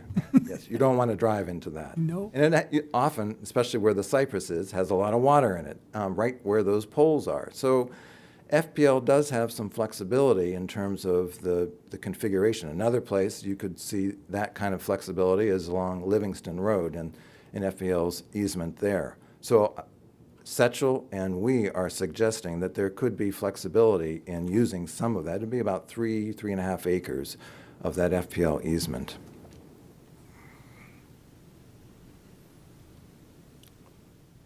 So this is a picture of a black bear taken this summer in June, right at sunset. You can see the really nice lighting, and that bear is walking right where the road is going to go. That's right in the middle of the right-of-way, and it also happens to be right where we're recommending a crossing, an underpass. The third issue, of course, is the lack of any functional wildlife crossing in the project. Despite the long-term presence of deer, black bears, and bobcats, and state-listed gopher tortoise and federally threatened eastern indigo snakes, which are assumed to be theirs as the habitat that they like. The crossings are needed also for motorist safety.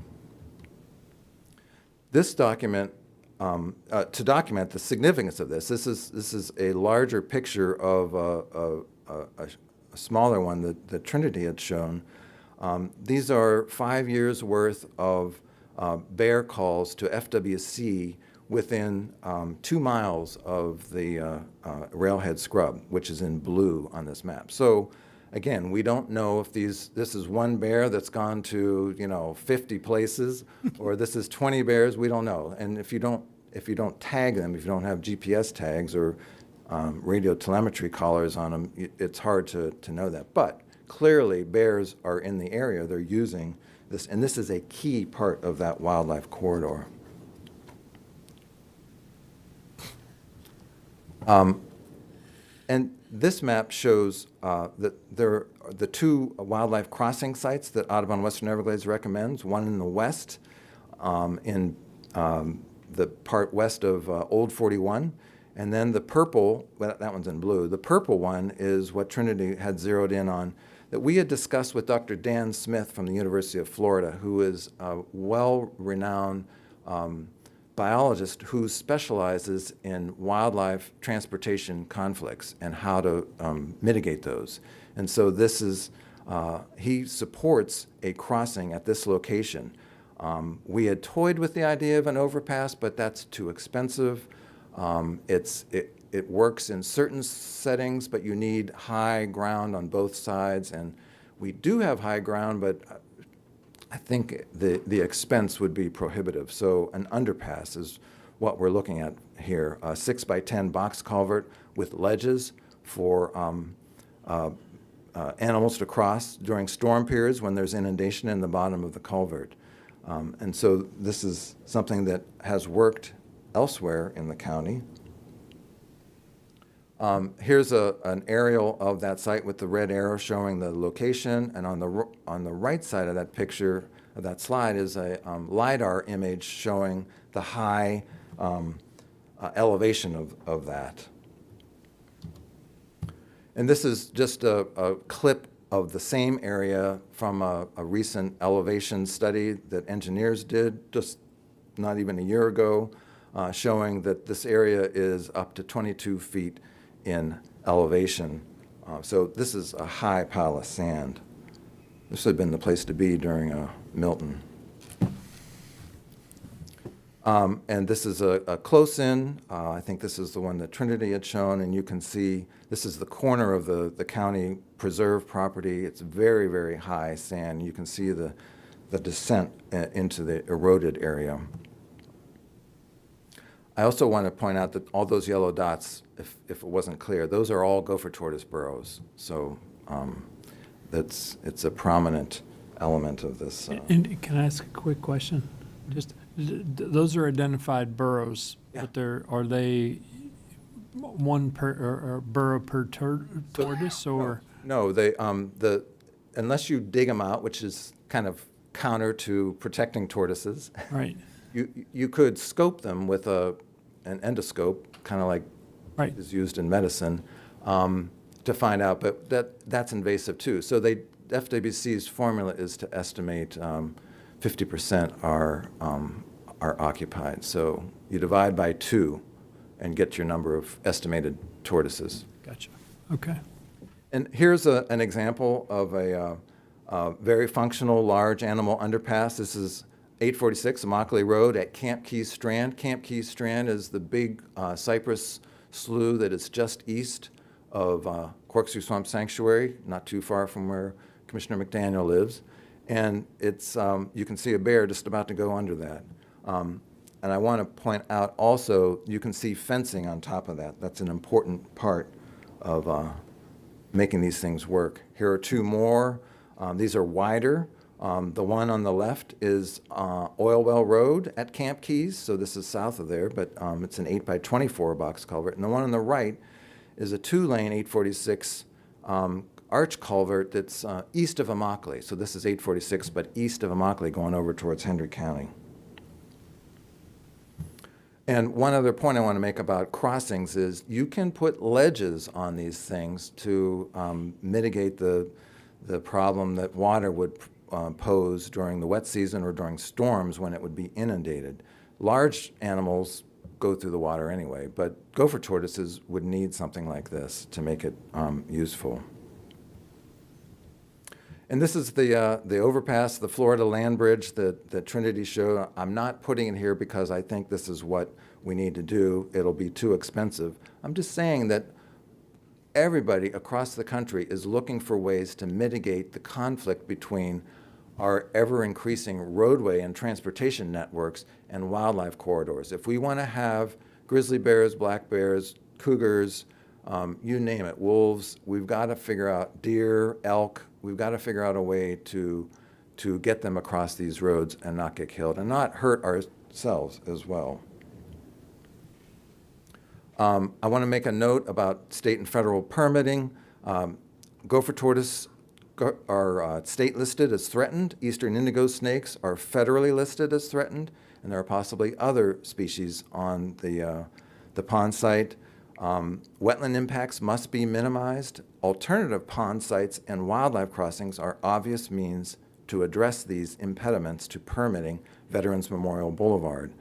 And also stormwater management systems generally have alternatives and can be flexibly accomplished. And South Florida Water Management and the FDOT both confirm that, flexibility is an important strategy for getting these done. Transportation Management Services Division, in conclusion, has submitted a petition that currently does not meet the ordinance requirements for exceptional benefit in policies 4.02 and 4.03, either in land or funds at current value. So policy 4.02 specifies values must be current market values. Policy 4.03 says the exceptional benefit shall exceed 100% of the current value in either land and or funds. So having that parcel acquired from CMEX could be part of that. Also, transportation petition does not meet the ordinance exemption policy 5.01 as the project does not provide public access as proposed. And what you see again is the kind of access we're talking about. And finally, the transportation petition does not meet all the approval criteria of the ordinance policy 3.06. On policy B, there is a viable and reasonable alternative site for this pond. And on C, there is lesser quality land that meets the project needs. Also, habitat is being fragmented by the project, by the road, and the pond and the road are the same project. which wildlife crossings could mitigate.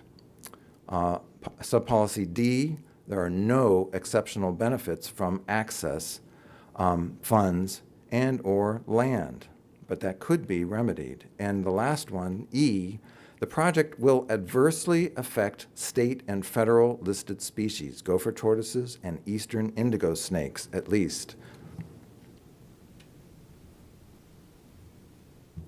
Audubon Western Everglades recommendations are to deny this current petition because it does not meet the criteria, and direct that it be revised in order to meet those criteria. Direct staff to develop pond site alternatives with less impacts to rare and vital listed species habitats.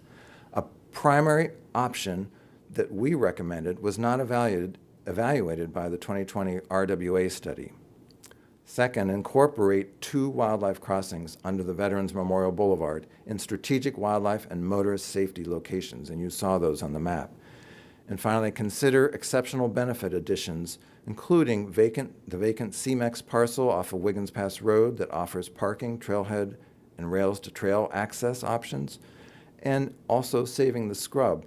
And by the way, on that railway, when you look at it, it's got 30-foot trees growing right in the middle of the railroad on both sides of what would be the, quote, crossing for a train to come through. That is not going to be used as a railroad anymore, and has not, clearly. And everybody knows that, but nevertheless, we have to do what we have to do. That's it. Thanks very much. Appreciate you attending to our recommendations. Your next speaker is Andy Wells Bean, and he will be followed by Michelle Linhart. Andy left. Andy left. Oh, Andy's AWOL. then Michelle Linhart will be next, and she'll be followed on Zoom by Amber Crooks. Good afternoon, Commissioners. Michelle Lenhard from Conservation Collier. Thank you for the opportunity to address you today. I thank you also for moving this to a discussion portion of the agenda, and I also thank Audubon of the Western Everglades for the very detailed presentation. Some of my comments are more broad. One of our early acquisitions, Railhead Scrub Preserve, protects some of the last remaining scrub habitat in this county. The unique features include, as we've discussed, dense populations of gopher tortoises, large mammals, and rare plant species not found anywhere else in the county. The preserve provides a refuge in a rapidly changing urban environment. The preserve management plan anticipated the extension of the Veterans Memorial Boulevard between the north and south parcels and has provided guidance to the county for many years, and I quote, "Fencing in conjunction with a wildlife underpass suitable for large mammals with a raised shelf design for wet season inundation is recommended to be incorporated into the design plans for the Veterans Memorial Boulevard extension to preserve connectivity for wildlife between the parcels, reduce wildlife collision risks, and the public utilizing the roadway." Transportation Management Services Department has been aware of this requirement to address this connectivity issue during the design and planning phases for this road. There would be a wildlife crossing in place regardless of this added requirement of the Exceptional Benefits Ordinance. And I think that's an important point here, that this is required anyway, regardless of the conservation land being used. Transportation is responsible for planning transportation facilities and roadways, pathways, and bike facilities, as you all know. CLAC carefully reviewed the petition during its September 11th meeting, and at that point didn't feel it met the threshold any longer, as I sent in an email to you in more detail. Public access to the property can be achieved once the roadway is complete. However, the petition failed to meet any other criteria as outlined in the email, and therefore did not provide an exceptional benefit to the program. Compensation for the pond site at that point was reduced from market value to original purchase price. And this was to follow changes in deeds which were made since we purchased the Triple H property in November of '22, and included language to exempt transportation from the Exceptional Benefits Ordinance, which I think is a concern. Railhead was purchased in 2004 and 2007. The 18-inch pipe set at grade level is insufficient to meet wildlife crossing and pedestrian needs. As we've discussed, the $35,000 does not address capital improvement requirements. So in closing, I would say this argument and discussion is all about balance. Balancing two important programs, a roadway that is much needed, as well as our conservation land, which is highly valued. And I thank you for your time. Your next two speakers are on Zoom. First, Amber Crooks, followed by Gordon Brumwell. Amber, I see you're unmuted. You have 3 minutes. Please go ahead. Great, and you can hear me all right? Yes, ma'am. Wonderful. Hi, I'm Amber Crooks. I'm with the Conservancy of Southwest Florida, and we want to first acknowledge and appreciate the commissioners for adding this item to the regular agenda.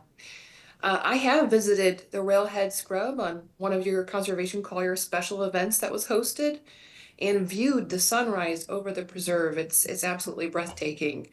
And this land, now part of Collier County's public trust, is special because of its overall purpose to conserve the increasingly rare scrub habitats and their imperiled plant and animal inhabitants.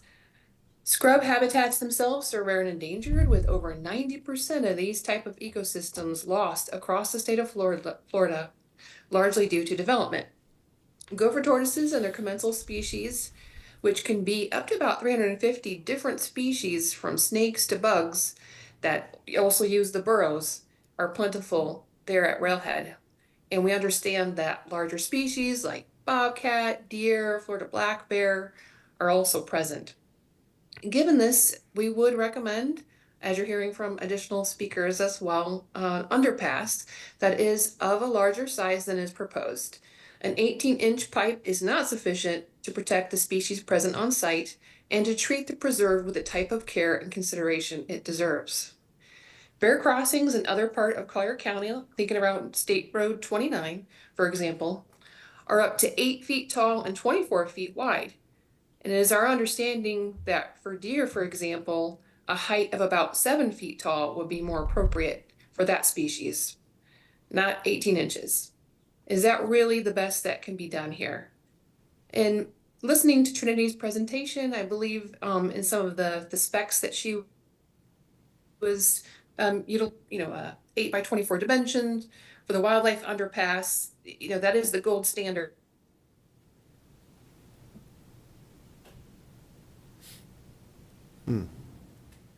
I still see her there. For 7 feet. You cut out for a second, Amber. Oh, I'm so sorry. Can you hear me now? Yes, ma'am. Of course, right when I'm giving my presentation, I'm getting an internet unstable notification. So let me just back up here for a quick moment. We were talking about bear crossings being up to 8 by 24 feet wide. For deer, perhaps 7 feet tall. We're not looking at 18 inches. And so my point here was just perhaps to look at a smaller underpass that is 6 or 7 feet tall and 10 feet wide and see if that resolves some of the issues that we heard in the staff presentation. Additionally, in scrub habitats, in areas where there are gopher tortoises as the primary focal species, elevated roadways and span bridge crossings with that gopher tortoise fencing have been employed to help ensure that the tortoises do not enter the dangerous roadway. We understand that the CLAC committee has advised that the proposed smaller crossing is insufficient. We agree, and that the financial compensation does not meet the goals of the Collier County program language. We'll be looking to see how the state and federal agencies deal with the underpass question, and we understand you haven't received any feedback yet from them. As we have seen recently with the proposals Hey, to Amber, intensify use. Amber, that's your 3 minutes. Thank you so much. Gordon Brumwell is your final speaker. Gordon, you've been asked to unmute yourself if you'll do that at this time. Gordon, you are. Can you hear me now? Yes, sir. You have 3 minutes. Hi, Gordon Brumwell, biology PhD. Inbreeders, marrying your sister. None of this stuff works out well. Same for tortoises. Some consider a minimum viable gopher tortoise population as about 250 on 250 acres of high quality habitat. Railhead and the population west of Old 41 has maybe 224 tortoises, divided into 2 separate populations on less acreage. So this is probably iffy relative to inbreeding, and that's without a highway dividing them into 4 separate populations. Roads are for commerce. Animals need commerce too, genetic commerce. So please install multiple wildlife crossings, including for the deer and bear. 14 called in means there's more. The pond. Gopher tortoise habitat should be prioritized over wetland, so please consider the potential pond site kitty corner to the school, or ask FPL to work with you in their right-of-way. Doesn't hurt to ask. You've asked us to not simply complain, but to provide possible solutions. Here's one. Wherever the pond goes, please make it smaller. The petition says we've spent money on other pond sites to decrease the pond size, but now we're parsing 4 burrows versus a few square feet of swamp. Ponds took us as far as they could. Now, let's use the project's footprint. Preliminary ideas show at least 22 feet of sidewalk and bike lane width that could pull double duty as permeable surface. From the school to the preserve's west edge, that is at least 1.6 acres of stormwater management in the road's footprint. Now, rock aggregate void beneath permeable paving won't hold as much as water column, but it will hold a lot, and I believe will also slow the rate at which the rest goes to the pond. Both of these allow for a smaller pond. Bioswales with aggregate water storage beneath, paralleling the road through less rare habitats, would store even more. Maybe Conservation Collier would give you a discount on that less rare habitat. I'm literally asking one of you to broach the idea of asking modern engineers if this 1.6 plus acres could significantly reduce the pond's size. We are the stewards of the imperiled tortoise. This is an appropriate project to go the extra mile with. 1.6 acres is just sitting there waiting to be used, maybe more. Please discuss. Thank you, and I'll take questions. That was your final public speaker of the day, sir. Any discussion? Commissioner LaCastro. Trinity, so why don't you come back to the podium and tell us why Brad's wrong? No, I say that tongue in cheek, but Brad, the most important slide that I thought Mr. Cornell put up was the one that was A through E. I mean, that was the summary of everything he had to say. So really, I'd just like to hear your comments as to, is there an equal medium somewhere in the middle? Is, what he said, does it have merit? Respectfully, do you want to disprove some of that, or the proposal is maybe this needs a little bit more discussion. We haven't, and I'm not proposing that, but these are things I want to hear from you. I'm going to ask Troy to bring up A through E on Brad's presentation. I'm being asked by the county attorney to put up something different. Oh, gotcha. I don't recall off the top of my head the A through E.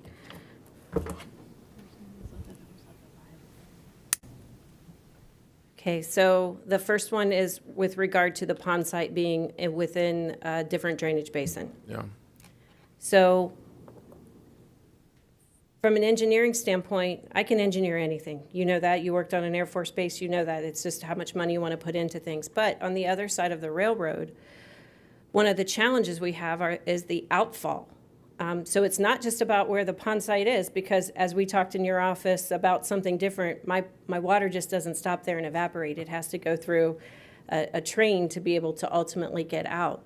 And that area outfalls down through Imperial, which has, as I see the former stormwater director, now our county manager, shaking her head, is a challenged outfall area. So we have to look at those areas as well.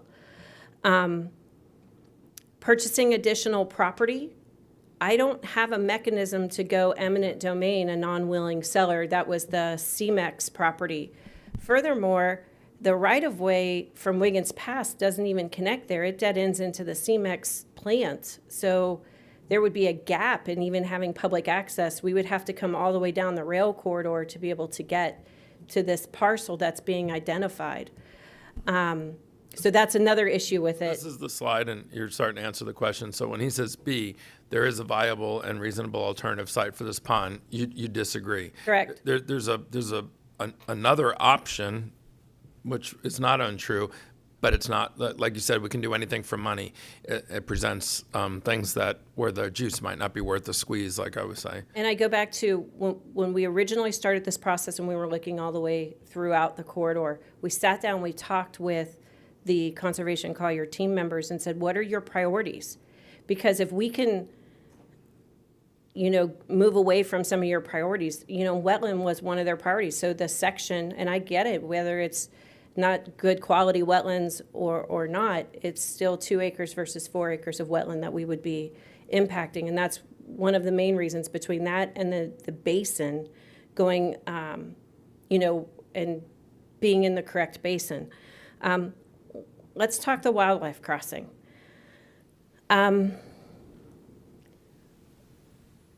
There was a statement made that it's a requirement. It's not a requirement. No one knows what our permitting agencies are going to require. Why? Because I haven't applied for a permit yet. So their crystal ball is as good as our crystal ball with regard to that.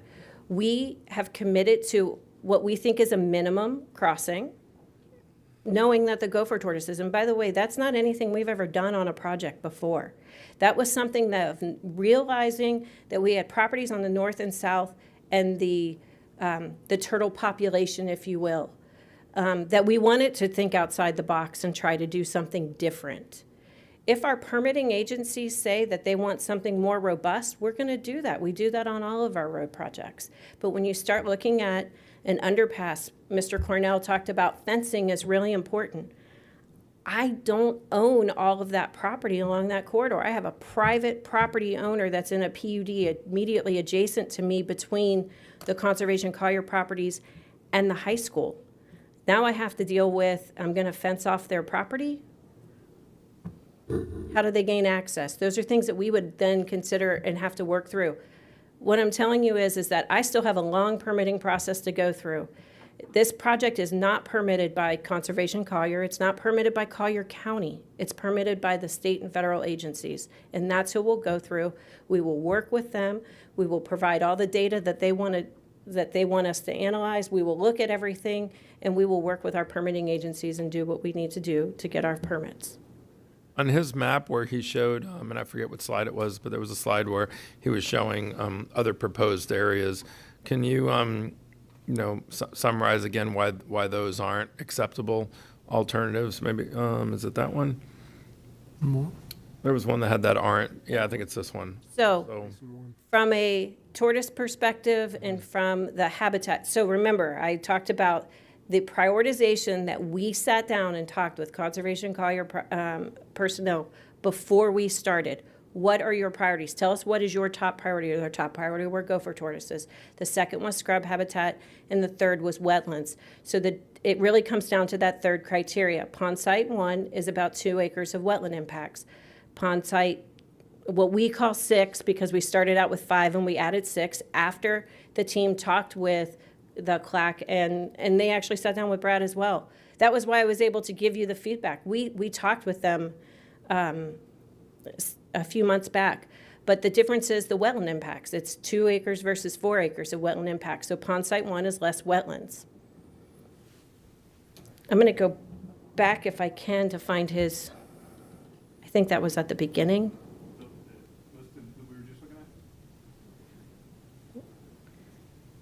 No, the one that had the A through E on it? Oh, that's near the end. Okay. There. There.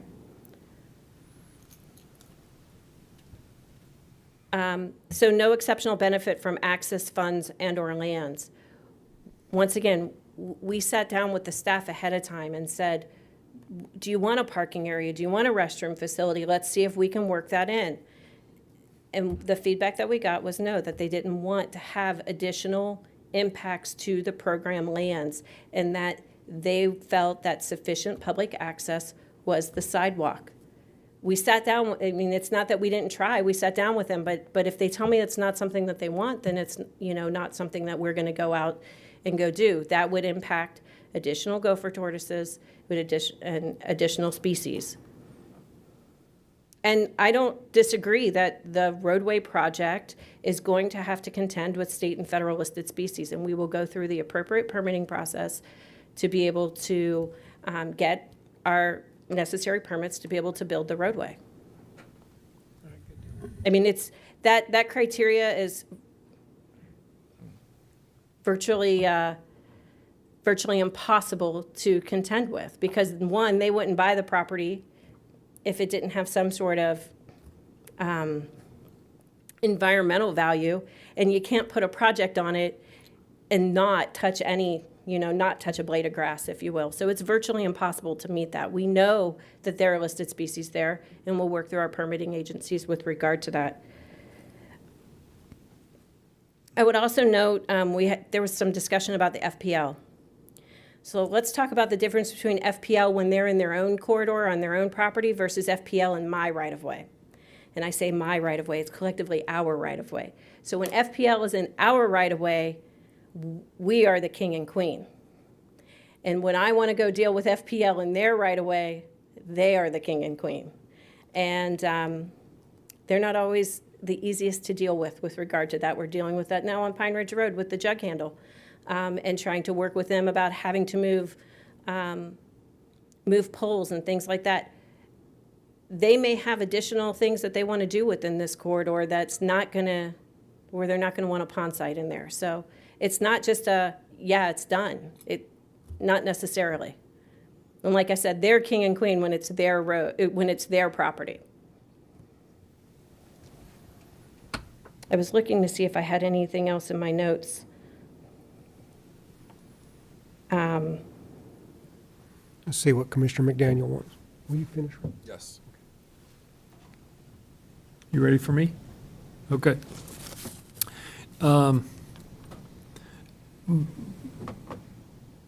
Why again is the pond site combination with the triangle up there on the, not a good idea, other than being in a separate basin?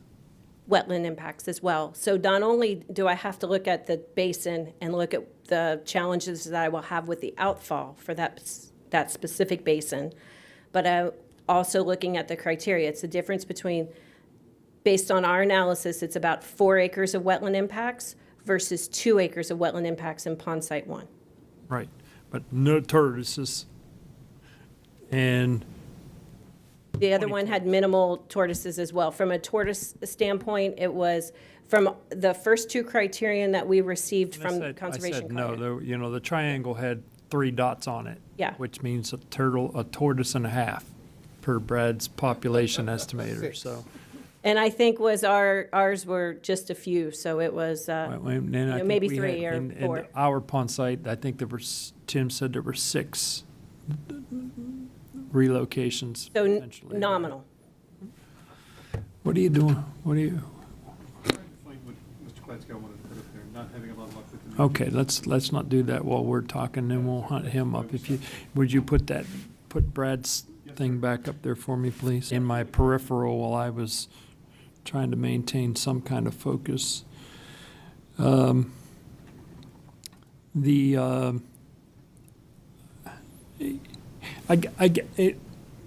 running into counterintuitive thought processes here, Trinity. I didn't have this until today.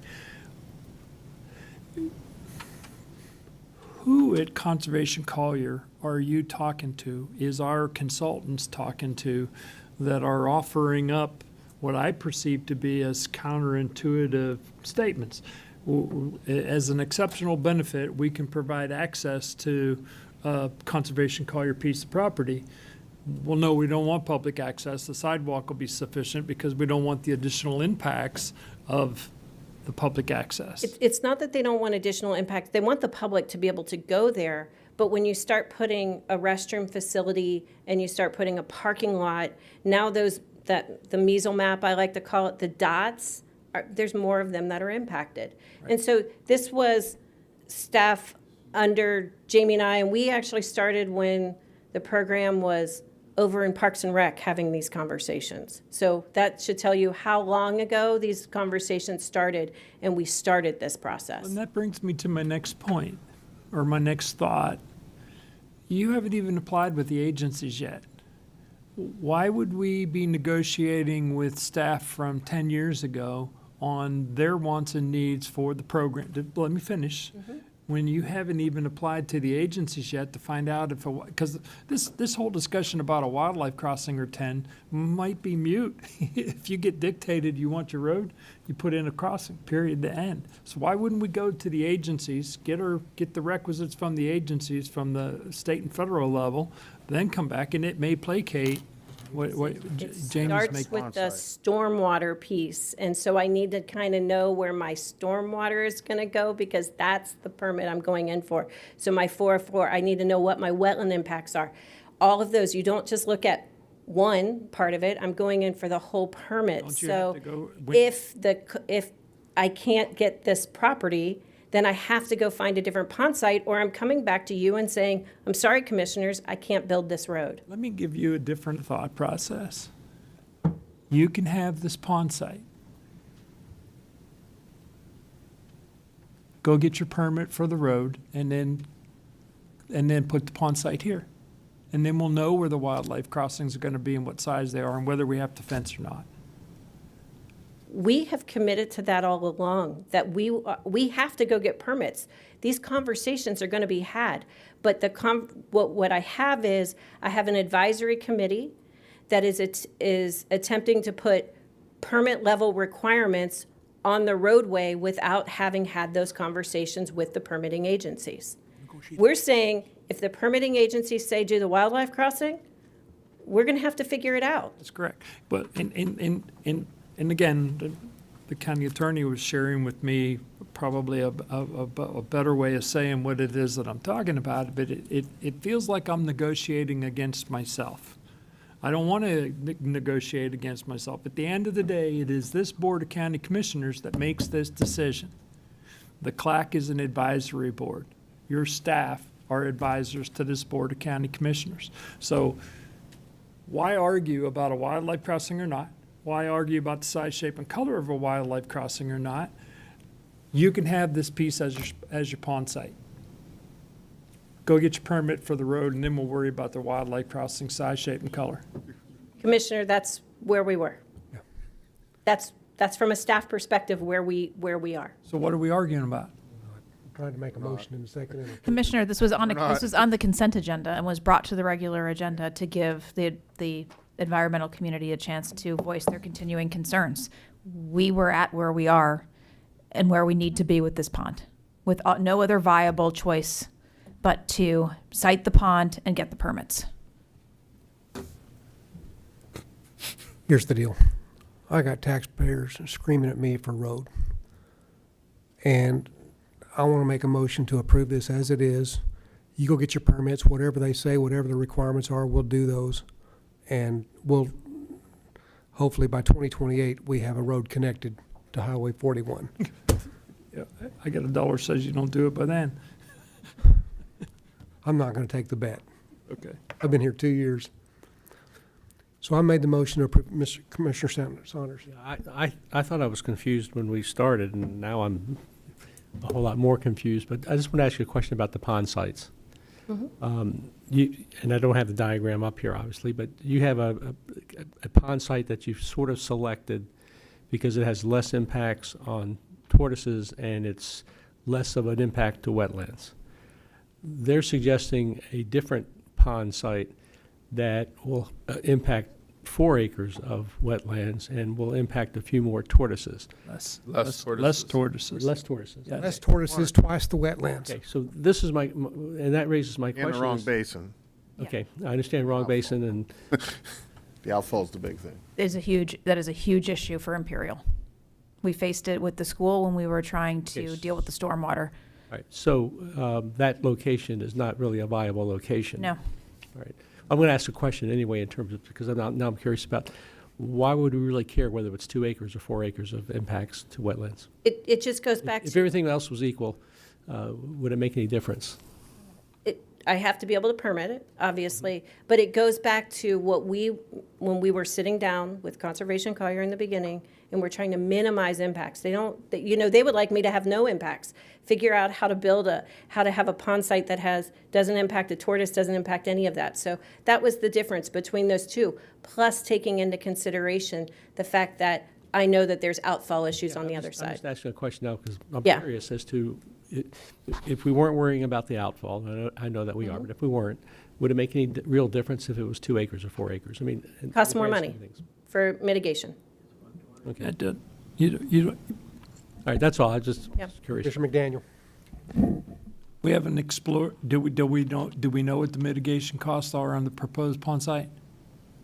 Jay was just whispering it's about $250,000 per unit for wetlands. And then as Tim had talked about earlier, if we have to relocate tortoises, it's about $6,000. Now, what I will tell you is Conservation Collier also asked if we would work with them about possibly being able to keep them on site if possible, because you don't want to break up a tortoise family. And if they can do that based on their population, we'll do that. I mean, certainly I don't want to have to put them in a tote and haul them to Hendry County. I don't do that, by the way.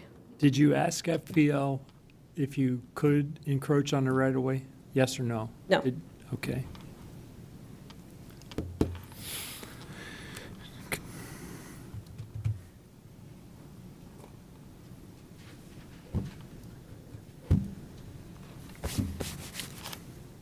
Benito? Yeah, I think I am. I mean, it's not, Once again, staff's gone through extensive work on this. We need the Veterans Memorial thing. I've made a motion to approve it as it's written, and I've yet to get a second. I'll second it. Well, now we have a motion and a second. All in favor, say aye. Aye. Opposed? Thank you. Moved. Dang it. Well, that was stressful. Commissioners, that brings us to item 11E. This is formerly 16F6. It's a recommendation to approve a request for tourism impact study for the Sun and Fun Lagoon in the amount of $38,000 and make a finding that this expenditure promotes tourism. This item is brought to the agenda at off of the consent agenda at Commissioner McDaniel's request. And here I Commissioners? am. Yes, sir. And I'm not arguing with this discussion. I wanted to have a discussion with my colleagues up here on the board. Would it behoove us to engage with Hunden to do a greater study than just one study on one water park that we're having issues with, one aquatic center that we're having issues with? I have a thought process in my brain that has we are more or less orienting away from operations that we're not good at.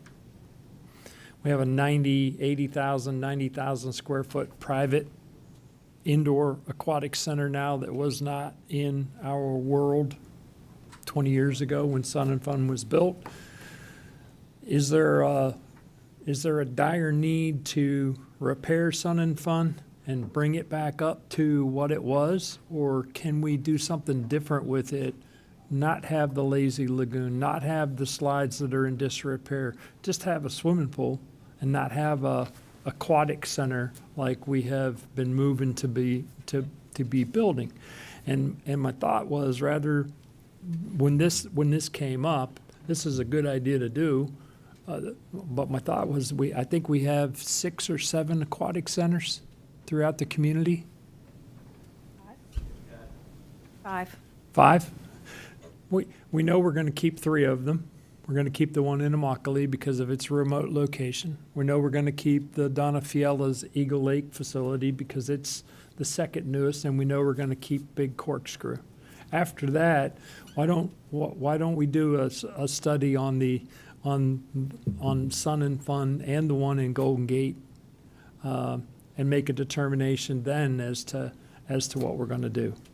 Or does somebody on this board stomping their feet want to fix Sun and Fun? I got a lot of people stomping their feet wanting to fix Sun and Fun. Commissioner, why did you close Sun and Fun? Well, number one, I didn't. No, you didn't. Had to because of just a bad deal. Now that deal's gone and we got to step in. So here's the way I love the thought process, but here's the way that I think about it. If I have apartments and I'm at 50% occupancy, the value of those apartments are not very much. There's only 50% people living in them. If I fix it and I get it to full occupancy, now my value is a lot higher. Right now, we've put out a feeler to to the private business, it would be in our best interest to private-public partnership this water park because we're not good at it. But so my thoughts are, let's get it operational. It's 80% there. All the infrastructure, all the pumps are rebuilt. We need a drain in the lazy river. The lazy river is a fun function. It's cooling in the summertime to jump in there. We need some stairs welded and some paint done and a few other things done, and we're operational, back to like 100%.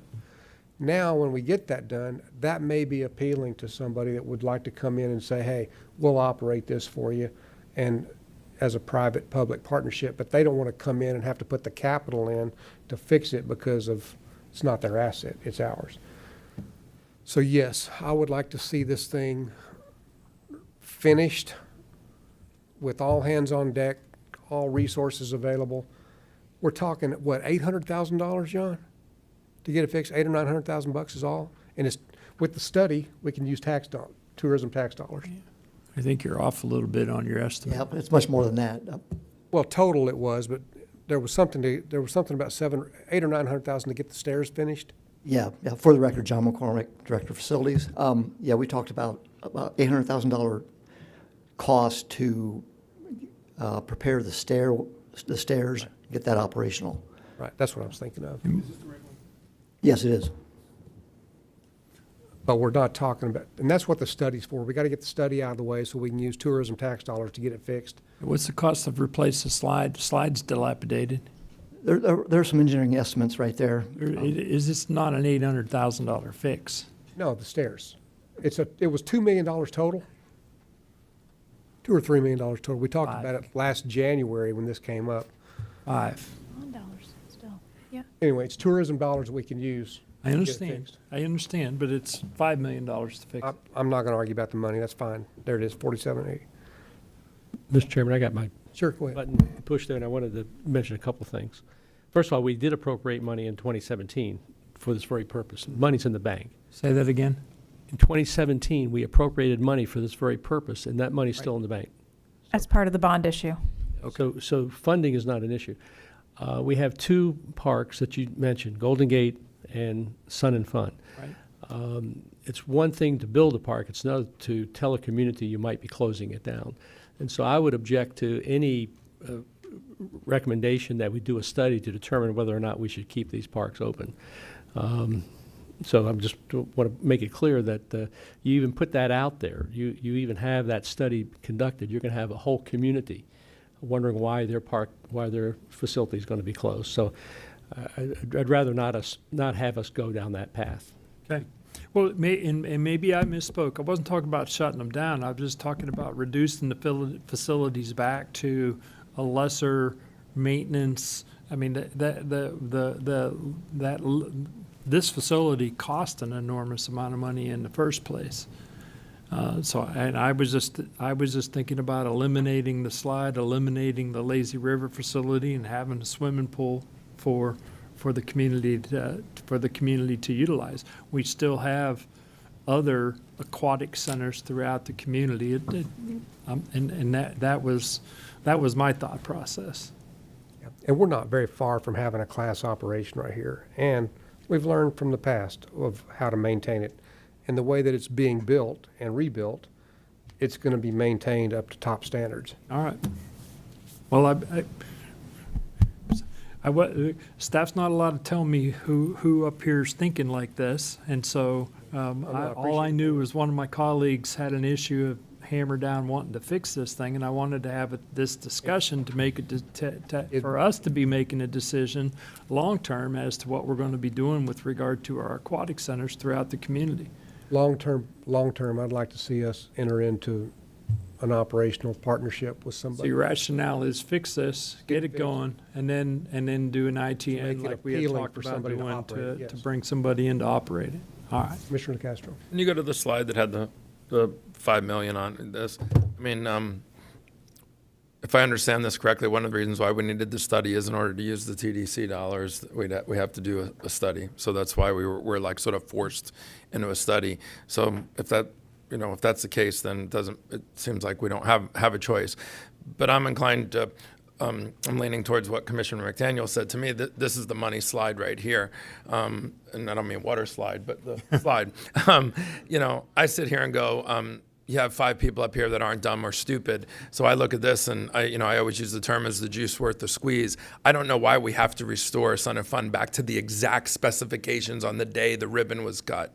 We've already proven that there's a couple of things embedded in Sun and Fun that are difficult to maintain, they break easily and all that. So why would we, and it doesn't, if you took out 2 of the super expensive things here, doesn't mean something else, then that money could make something else more fabulous or even build something else, that's easier to maintain. Like Commissioner McDaniel was saying, a whole bunch of pools and the lazy river and all that, but you can already see there's 2 or 3 things on here that are super expensive. Absolutely. And I just sit here and think, is it the best use of the dollars? Now, I don't know if we have the latitude to do that. Maybe we got to do a big study and all that, but in the end, I think this is the slide that really shows where our priorities should be. And I definitely agree we should get it back open because there's going to be very few contractors that are going to want to come in. It's going to cost us a fortune. We're going to say, nothing works here. Would you like the keys to it? And they're going to go, oh, great, awesome. But restoring it back to where we can make sure that everything isn't 90%, but that maybe 75% of the stuff on this list is 110% fixed. And, we figure out, we surgically remove a couple of the things that just aren't worth, rebuilding. Because don't forget, even if we rebuild it, it's still, it's already proven that it takes a lot of maintenance. We're going to have to keep it up. And there again, to me, it's just, there's several things on this list that I don't think are worth the effort or the money. But I don't know if we have that option. Do we have the option to just make command decisions among the 5 of us, or do we have to have the study? Do we have to, go down that road? The executive summary is simply seeking permission for the study. This will come back to the board, and you can have a full discussion as to what you want done or what you don't want done. But the study is the study is just going to simply say that it supports tourism. Yeah, That's it. And that lets us. What does that cost us, that study? $38,000. 38,000. I'll do it for $28,000. And if I'm not mistaken, looking at this money, are you done?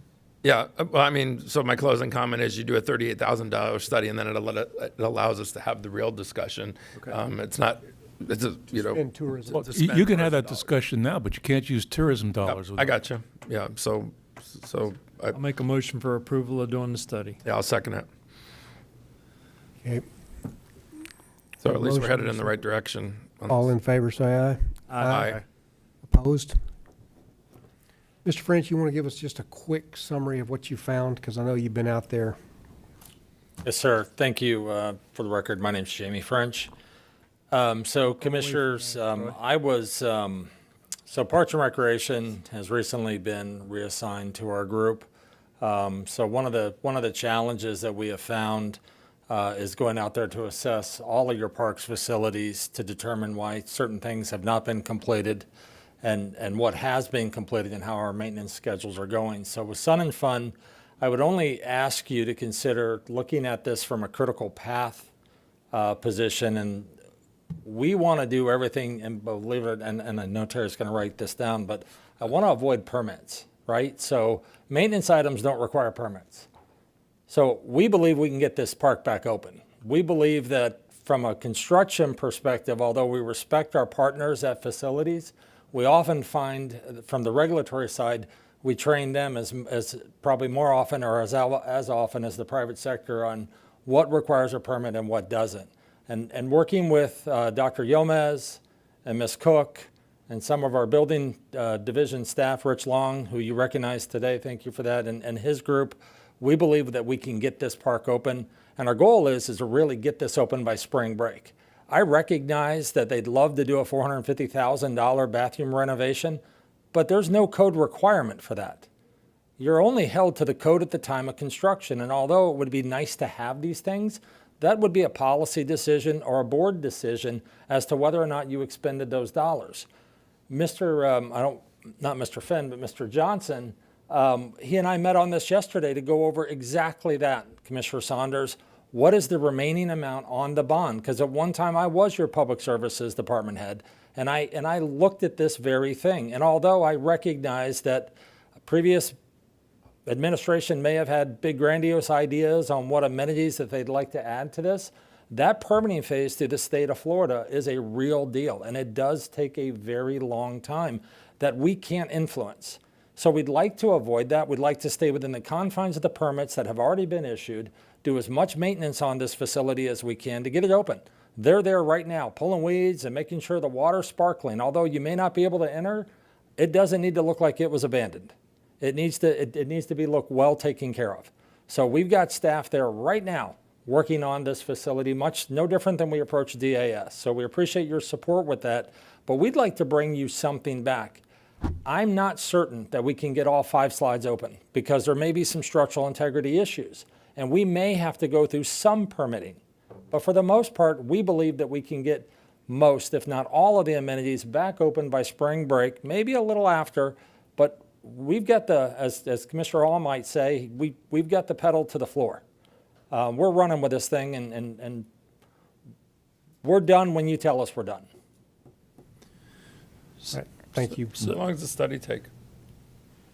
Oh, and by the way, this is considered by zoning in your PUD. This is a regional attractor. You get an advertisement on I-75 right on exit 111. So I am certainly not trying to interfere with your decision or your guidance, but I think it's well qualified, even from the point of us entitling this 20 years ago or beyond that, that this was always considered to be a regional attractor that would pull people in from neighboring hotels as well as other communities. So the advent of the study is pretty easy to come to what the ultimate results of the study are. Would be happy. Maybe we could save you money. We'll just provide them the planning documentation that was heard by the board. When we come back for the actual review of that, and then that slide with the money shot with the estimations of expenses to bring this and this and this can be updated for us as well. Absolutely, because we'd like to go in and do our own evaluation if it's the pleasure of the board. How long does the study take? If I may, the city of Naples recently underwent a process for the beach outfall project. It took a couple of months. They fast-tracked that, so we would intend to try to get this done as quickly as possible. And I think Commissioner Castro said he'd do it for 28 and save us 10 maybe in 2 weeks. Yeah. I'll have it done tomorrow. I'd do it for 25. Just take a picture of the billboard and send it in. Could I ask just a quick question? Because obviously we're doing a study, and the purpose of the study is to determine that this we can use tourist tax dollars for this, that it promotes tourism. But you already just said that this facility is considered a regional attraction, and so why do we even have to do a study? Hasn't that already been done? Because the Commission statute requires it. But I mean, we already know that it's a regional attractor, so we have to do a new study? You got to spend $38,000 to prove it. Okay. How do we prove it the first time? I'll do it for $18,000. In a week. Okay. Thank you, and for your continued support. Thank you so much. No doubt. Thank you. Commissioners, that brings us to item 12A. This item was continued from the October 8th, 2024 BCC meeting. This is a recommendation to authorize a representative of the county attorney's office to bid on behalf of the county at a code enforcement lien foreclosure sale scheduled by the clerk in Collier County, Florida versus Lee Vern Lambert et al. Circuit case number 23-CA-3392 in an amount to be determined by the board and county attorney. At the board's direction, we filed a foreclosure action in December 2023 on this property. We received a final judgment for foreclosure, reciting a total of $229,000 change for the lien. There was a discussion at a prior board meeting that maybe we would want to go higher than this. The county did an appraisal, and the in-house appraisal was $470,000. That's if you wanted to acquire the property. If you just want your lien back, then you wouldn't go that other route. Commissioner Castro. So this is a property on Goodland. So I had a discussion with growth management leadership. Jamie French and Trinity and the group yesterday. This property has value for us. That if we did acquire it, we're short of parking in the at the Goodland Marina, and this butts up against right next to it. So the initial thought was just get back our lien money, and if somebody else buys the property for more, great, wonderful. We at least recoup our lien dollars. But this does have value to possibly stay in the bidding a little deeper. Because it's a valuable piece of property. It could be a valuable piece of property to us to expand parking for our Goodland Park. So I mean that's basically what you're asking. Do we drop out of the bidding after it gets to a point where it recoups our money, or do we keep going up until the appraised value? Right. That's the purpose of the executive summary. It's if you just want the lien money back, that's one thing. If you want to actually try to acquire the property, the appraised amount is $470. That's what you'd authorize us as a maximum to bid. What's your recommendation? I'd just like to get the money back. Is Jamie here? Jamie, give the short version to, I just wanted the money back.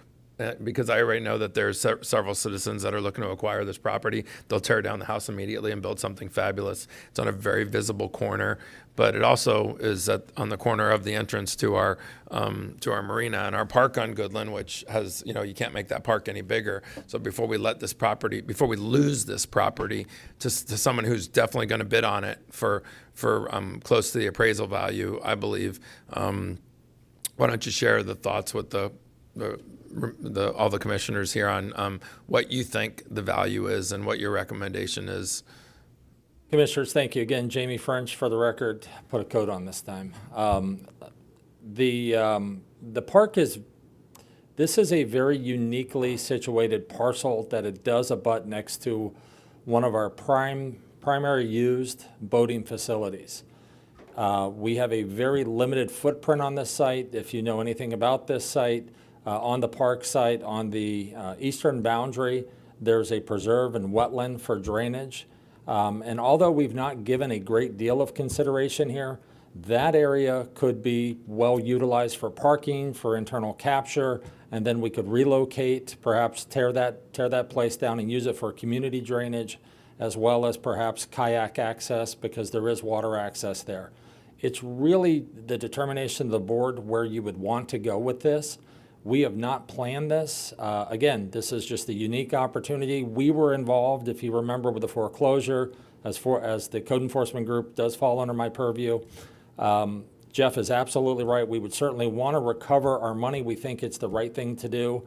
But to go above appraised value, I wouldn't personally give you that recommendation, sir. But I do think that there's an added value to the community to give it some consideration, to have the additional water access, plus perhaps revisiting the design of the current park, that we could pick up some additional parking. And I only talk from my experience from the former administration that they had brought us plans to add additional parking on the private road that we couldn't get there. Because the road wasn't wide enough. It was a private road. It wasn't county road. And we just couldn't get them through either the local or state permitting process on that ask. Commissioner McDaniel. You done, Rick? You go. I'm mulling over a couple of. We're in a precarious position here because we're bidding against somebody that we don't know who's out there and what they're going to be paying for. And if we set a limit, and that's that. I'm not opposed to allowing our staff to make an executive decision at the auction to acquire the piece of property and not set a limit. I mean, you're not going to do something stupid. So my next question is, can we permit it? Is it permittable for us to utilize as a public facility? Jamie Cook shrugging her shoulders. Yeah, Sure. do a rezone. I was just confirming on the environmental side, but that's what she and I had talked about, is that we could relocate the current wetland area that's currently on the grounds. That's a requirement for the parking. We could relocate that. We could do a meets and bounds, bring that into the county property. It would require a rezone. That would be a decision of this board. Would have to go through the planning commission, of course. It's full rezone, but then we would demonstrate how that would be public benefit to that, as well as how we could make that park perhaps a little bit more conducive or more customer friendly to the businesses and the locals that are there.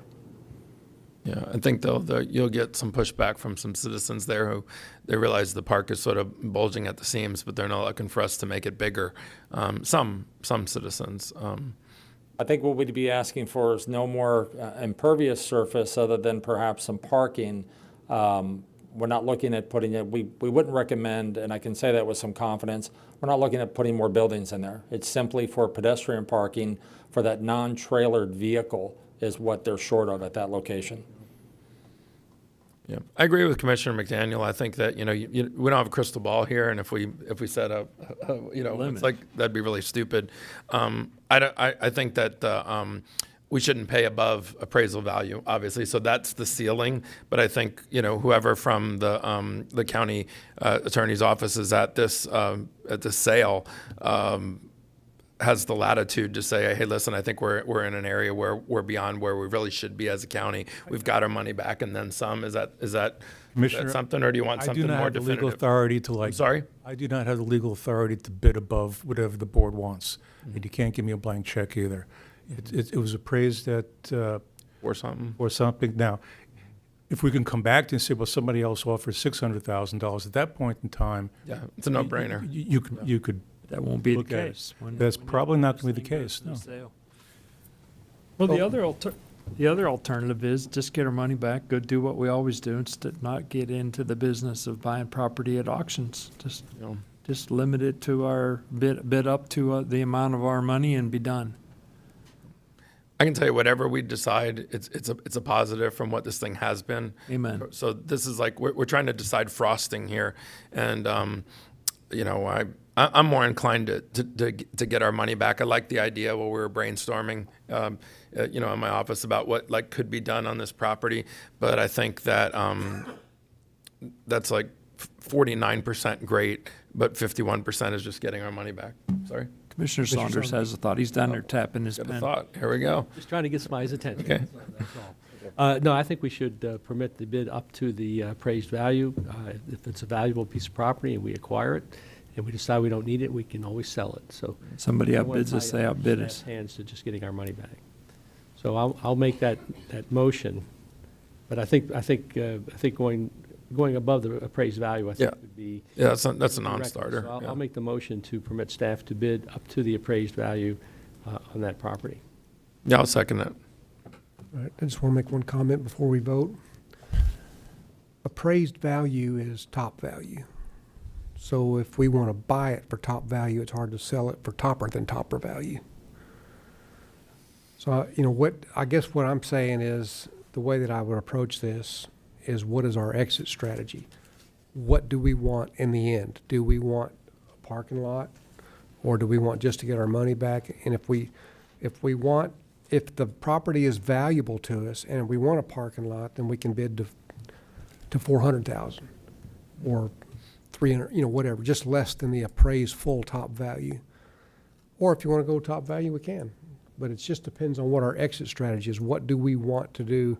If we want to take the property and utilize it for the public in parking, then the property has more value to us than if we just want to apply it and we decide we don't want to do it and we just need to sell it to the public. If we bid on this and we get it for the appraised value, our out-of-pocket's going to be over and above the lien that we have on the property. So Yes. we'll be out that much cash. We're going to have. It'd be about $240,000. So, okay, so we would be out of pocket $250,000 on a piece of property that's appraised at almost $500,000. Yeah. Yes. Good point. But then we'd have to do an awful lot to it. I mean, so then if we find the value, we have to tear it down, build the park. So there's other expense there. Or you could right? sell it Yeah. for $470. All right, motion's made. Oh, go ahead. I'll just make one comment here. So basically, we're in a game of just saying, so we know what the sell price is right now, because we just set it. Right. We just set that sell price. Everybody Bert just did, realized I that. didn't. Because I we didn't said want we'll go up to the appraised value. That is the sell price. Right. Because the next guy's going to bid whatever. Who really wants it's going to bid a few dollars more than we are. They already know the set price. So we just got in a game of setting the price of real estate. amongst people that might want that property. And we just basically made them have to bid more than what's actually owed to the county, which is the $225,000. So we just set that goal to the guy that really wants to fix it up, put a house on there, be part of that neighborhood, that he now knows he has to come up with the extra scratch to meet what we just set the price of that property for. That's right. And I don't know if I'm in the game for doing that as a government. I don't know how. I don't know. Maybe the attorney knows more than I do. You know, at times you do eminent domain to acquire property for a public benefit. This is sort of in that same vein. If you want to acquire this property for a public purpose, it's something we do all the time. And I understand I don't disagree that we're kind of setting a price here, but the reason we're doing this is because we recognize that we may need this piece of property for enhancing the park. I'm not getting a clear answer that we can even use it. I mean, I've asked some of the same questions in my personal one-on-one meetings that, due to the private road coming up the other way and not having the 50 or 60 foot right of way to go into approach off of this road, some other questions have to be answered here. And then we're going to say, well, if we can't do it, we're just going to sell it. So now we're hoping somebody will buy it for what we paid for it. So I'm just trying. I'm the guy outside. I didn't have a horse in the pool thing, so I'm just trying to get involved this time. Didn't have a horse in the pool? Yeah, I don't have a pool in my district. So I'm just being that guy from the outside looking in, just saying, I don't know if I really want to be in that business. I think we recoup what's owed to us and move on. I don't know. Personally, that's just, I think anybody that's in the bidding process and knows that the county is one of the bidders knows that we have the option to go up to the appraised value, but probably wouldn't go any higher. So I don't think that's any kind of big secret. So, what were you gonna? if I might, I was just working with Mr. Johnson. I believe the property appraiser, now the property appraiser may not reflect the actual market because typically they're a year or two behind. But right now, the unimproved value of the lot itself, Chris, was $472,000. That is not the improved value. That is not the dock. That is not the seawall. That is not the structure that may or may not be able to be rehabilitated. So that's just the unimproved land is $472,000. So if that weighs into your consideration, because clearly the county, and again, you would make that decision. Staff would not bring you back an item that says, hey, let's remodel this house and we'll keep it for some reason. But again, we'd only looked at it from when we spoke, I had only thought about the consideration of perhaps additional kayak launches because we know we're struggling there because there is water access and a dock's already there. It would require a rezone. But the structure in and of itself, staff would probably, and I know I'm speculating, but we would most likely recommend to take that down, use that for our storage of water, perhaps community and open space, and then expand on parking currently internal to the site. Mr. McDaniel. Yeah, well, I'm back to where it was before. I understand we can't go in with an open checkbook, can't cut staff loose to go buy it. We just set the price that it is, I mean, if we get to buy it for up to and it is an in-house appraisal, I can see additional values for us. We can zone it and use it for a public benefit and such, but I'm almost inclined just to stay on the amount of our lien, collect our money and go on down the road. I mean, as Commissioner Cowell said, by setting the maximum value, anybody else that's watching, looking, this is all being recorded, so anybody can actually see if they want to buy it for $471, we're out. That'd be fine. Now, on the other side of the equation, maybe they're wanting to buy it for $350, so we could end up acquiring it for up to $470. So. Mr. LaCastro. Here's what I'll say. So we had a motion and a second, and I'm going to recant my second because I'm thinking back historically how this whole thing started. And you know what? On day one, we would have been happy to get our money back and get rid of this thing that's the city dump on Goodland. And we broke so much new ground, putting in the lien and all that.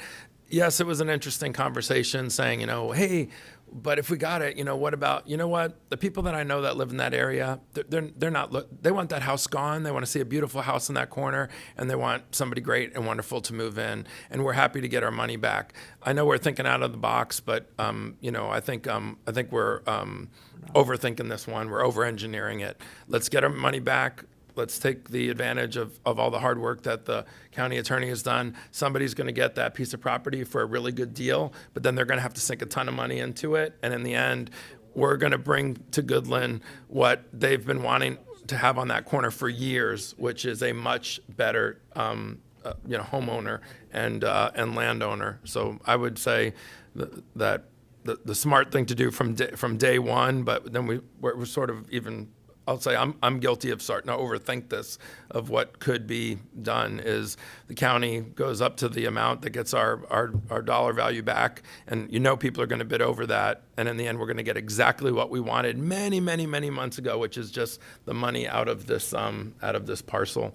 So I would say we go up to that amount, and then it's a free-for-all for the other bidders. And I already know there's several people interested in this property, so I feel confident not only will we get our money back, but we will get a good buyer who has a big positive plan for that corner.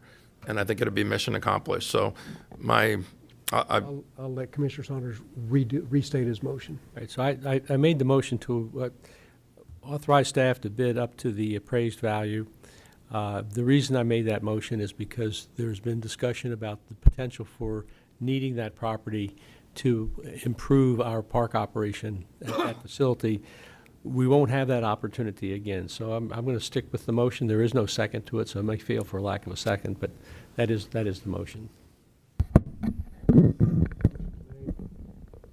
So it failed. Yeah, so I'm going to make a motion that we go up to the amount that recoups our money back, which is what we wanted from day one. So then this thing just started to take on a life of its own, and I think that's not in the best interest of the people that live in Goodland. I don't think they want to see us double the size of the park. What they want to see us is just to control it better. And so I'd make the motion that we go up to the point of recouping our money, and then when the bids exceed that, then we're out, and then the highest bidder wins. I'll second that. And is that, just as a point, is that the 229 or is that 229? Yeah, 229 and change. 229, 161.39. That's as of the executive summary, but is the interest traveling until the sale, or? No, I don't believe it is. Okay. And way back when, we were having conversations saying we'd be happy to get half of that. So I think this is a win-win, and then whoever bids on it is going to do what we wanted for years, which is to tear that house down and put something fabulous there. Good idea. So, All right. Motion's made and seconded. All in favor, say aye. Aye. Opposed? Lone Ranger. Hopefully it won't be a Airbnb in a few years. Okay. It's more tourism dollars. That's right. That's right. It'll increase our TDT tax. Commissioners, that brings us to item 15, Staff and Commission General Communications. Item 15A is public comments on general topics not on the current or future agenda by individuals not already heard during previous public comments in this meeting. We have none. We have no project updates today, so that brings us to item 15C, Staff and Commission General Communications. I do not have any. County Attorney. Enough as it is. Commissioners.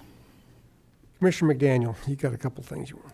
Yeah, well, the first thing I want to do is have a discussion about I'm not really all thrilled about hiring a consultant to do a study with regard to the parking requisites. This has to do with the apartment complex and the 1.5 parking spaces per unit. It's just not a reality. It's not a sufficient amount of parking.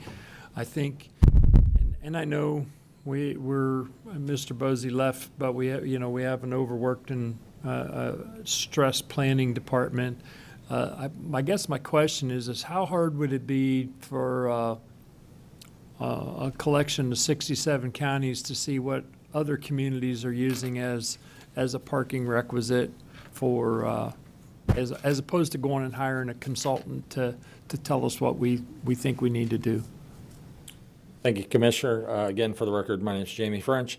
I spoke with Mr. Bosey this afternoon, and yes, we are constantly in dire need of good qualified staff. What happens, we train them up, and even most recently, Brett Rosenblum, he was recruited by Baron Collier. As we start to see a collaboration of these small engineering firms get swept up by national firms, they recruit against us because they really don't know the regulatory business as well as our staff, and there's value to that. So we struggle with that, but we'll be okay. So I've talked to Mike. What we're doing right now is Josie Medina within our office. She's going to reach out to a handful of counties. We'll look at Sarasota, I'll look at West Palm, I'll look perhaps maybe at Broward, Hillsborough, those where we can draw in like-kind neighborhoods and types of planning, and we'll do exactly that. I know we can do that in-house. Get that done within house and not. We will get that done in-house. And then that'll let us have a discussion once we get that report back, because again, societally, there's more people living in the same confines than what used to. Economically, there are multi-generational families that are in the same household, and so 1.5 parking spaces for a 3-bedroom unit is not enough. So, and ultimately, it will have us give some additional consideration to the ultimate densities that developments are in fact allowed. So, thank you. That's the only comment that I had. If that's sufficient, you got enough positive head nods to have them do that? Yes. Okay, good. That's all I have. Mr. LaCastro. So a lot of good discussion post-Milton, of some things that earlier release and a little bit more detail about, things like Alert Collier, saving your sandbags, things like that. But a gentleman that spoke here at the podium, I wrote down his name, he's actually in Commissioner Hall's district, Charlie Melchior. Was one of the gentlemen that spoke here. At one of the breaks, he came up to me and said, a thing that would be very helpful is when everybody's rushing to Publix and Costco and everything to load up on things, that if we wanted to get the word out, and granted, sometimes things sound like great ideas, but they take a lot of effort. But it actually was an idea that maybe Dan would consider if there was a way to do it easily. But he was saying that some of the word that doesn't get out about sandbags and just warnings and things to do, that some of those big stores that are packed in preparation for the hurricane, if we dropped off signs, or if we had, if there was really something big, granted, we can't be running all over town dropping off, updates every 5 minutes, but that's just maybe something to add to the talk out loud list when we're brainstorming on how we can do some things better. But that did have a bit of merit, because it's like I'm sitting here in a packed store and everybody's sort of talking to each other going, did you hear anything about sandbags? Did you hear anything about evacuation sites or whatnot? And everybody's playing on their phones while they're waiting in line. And, by the exit, there could be something that the county drew up that maybe is, that John Mullins and his people put up for something that isn't going to change regularly. But it could even just say sandbag deliveries are at these parks. Check this website for delivery times and what have you. Sign up for Alert Collier, big generic things, because a lot of people are walking through those exits. So I thought it was actually a pretty good idea. We ran out of sandbags. Trinity had to go make a run somewhere when she crocheted a bunch, is what I heard. She's a real doer. There weren't a large supply of them in the first place. Yeah, that's all I got. Mr. Saunders. Just a couple of announcements. We had a town hall meeting last week, and one of the topics was the Golden Gate Golf Course. The good news is that they are anticipating groundbreaking on the new golf course in January or February of next year, with an opening in the late fall of 2025, potentially opening in early 2026. But the big news is groundbreaking in just a couple months on that. Our water and sewer folks finished installing some water mains and things going across the old Golden Gate Golf Course. So from what I understand, that water project is really well underway. I think they've completed all the work that they needed to do to bring in the water mains across the golf course. So kudos to to Dr. Yilmaz and his staff for starting to hook up a lot of people in Golden Gate City with water. Another good news item, there's a new two-story building that's going up on the Golden Gate Parkway. That's the first building that's taken advantage of our zoning overlay to permit 2- and 3-story buildings in the commercial district. They also are the beneficiary of some funding from the taxing district that we have there to hook up water and sewer facilities. So that's the first redevelopment project in that Golden Gate commercial area. And then finally, I think we may all have heard that the Renaissance project, they got their funding, and they're looking for groundbreaking sometime in the next several weeks. So things are happening. And Mr. Kirk announced his closing on that. We did a ribbon cutting for the 24-unit development over affordable housing development, Casa Amigas, last week, and he said that he had actually closed. So that starts the timeline on phase 2 and the Elder project and the whole kit and caboodle. Mr. Kowal. Thank you, Chairman. I'd just like to put it out that we had a Gateway Triangle Citizens Master Planning Workshop that was supposed to be scheduled. I think it was last Monday because of the hurricane. It was canceled. I just want to put it out, who's ever still out there listening or whatever, that we did get a reschedule on that meeting on November 14th at Botanical Gardens at 5:30 to 7:30. I think it's a very important meeting for especially our business owners on the Triangle that, you know, have these little mom and pop stores along the Davis corridor, the 41 corridor that leads along down to the point of the Triangle and on the airport side, because this is trying to get everybody together and get ideas on how to move forward, you know, in revitalizing a lot of these older and kind of blighted buildings and little shopping plazas that lie along those roadways and part of this, you know, master plan of the Triangle, the Gateway area. So I think it's a good, important meeting. If you know anybody or anybody out there listening, you know, any business owners, people like that, I think it'll be a good workshop to attend. So that's again on November 14th, 5:30 to 7:30 at Botanical Gardens. That's all I got to say. Great. I just have one thing. You know, this wet season has brought to light some issues. You know, you get homeowners that say, there's a guy that built a new house and now all of his water's coming on me. And so we find out that, you know, when the house is built, to get the CO, you have to retain your own stormwater. Your stormwater can't be leaking onto the neighbor. And a lot of times these people, they'll figure out that when other people are retaining their own stormwater, that they're seeing their actual stormwater that's always been leaking.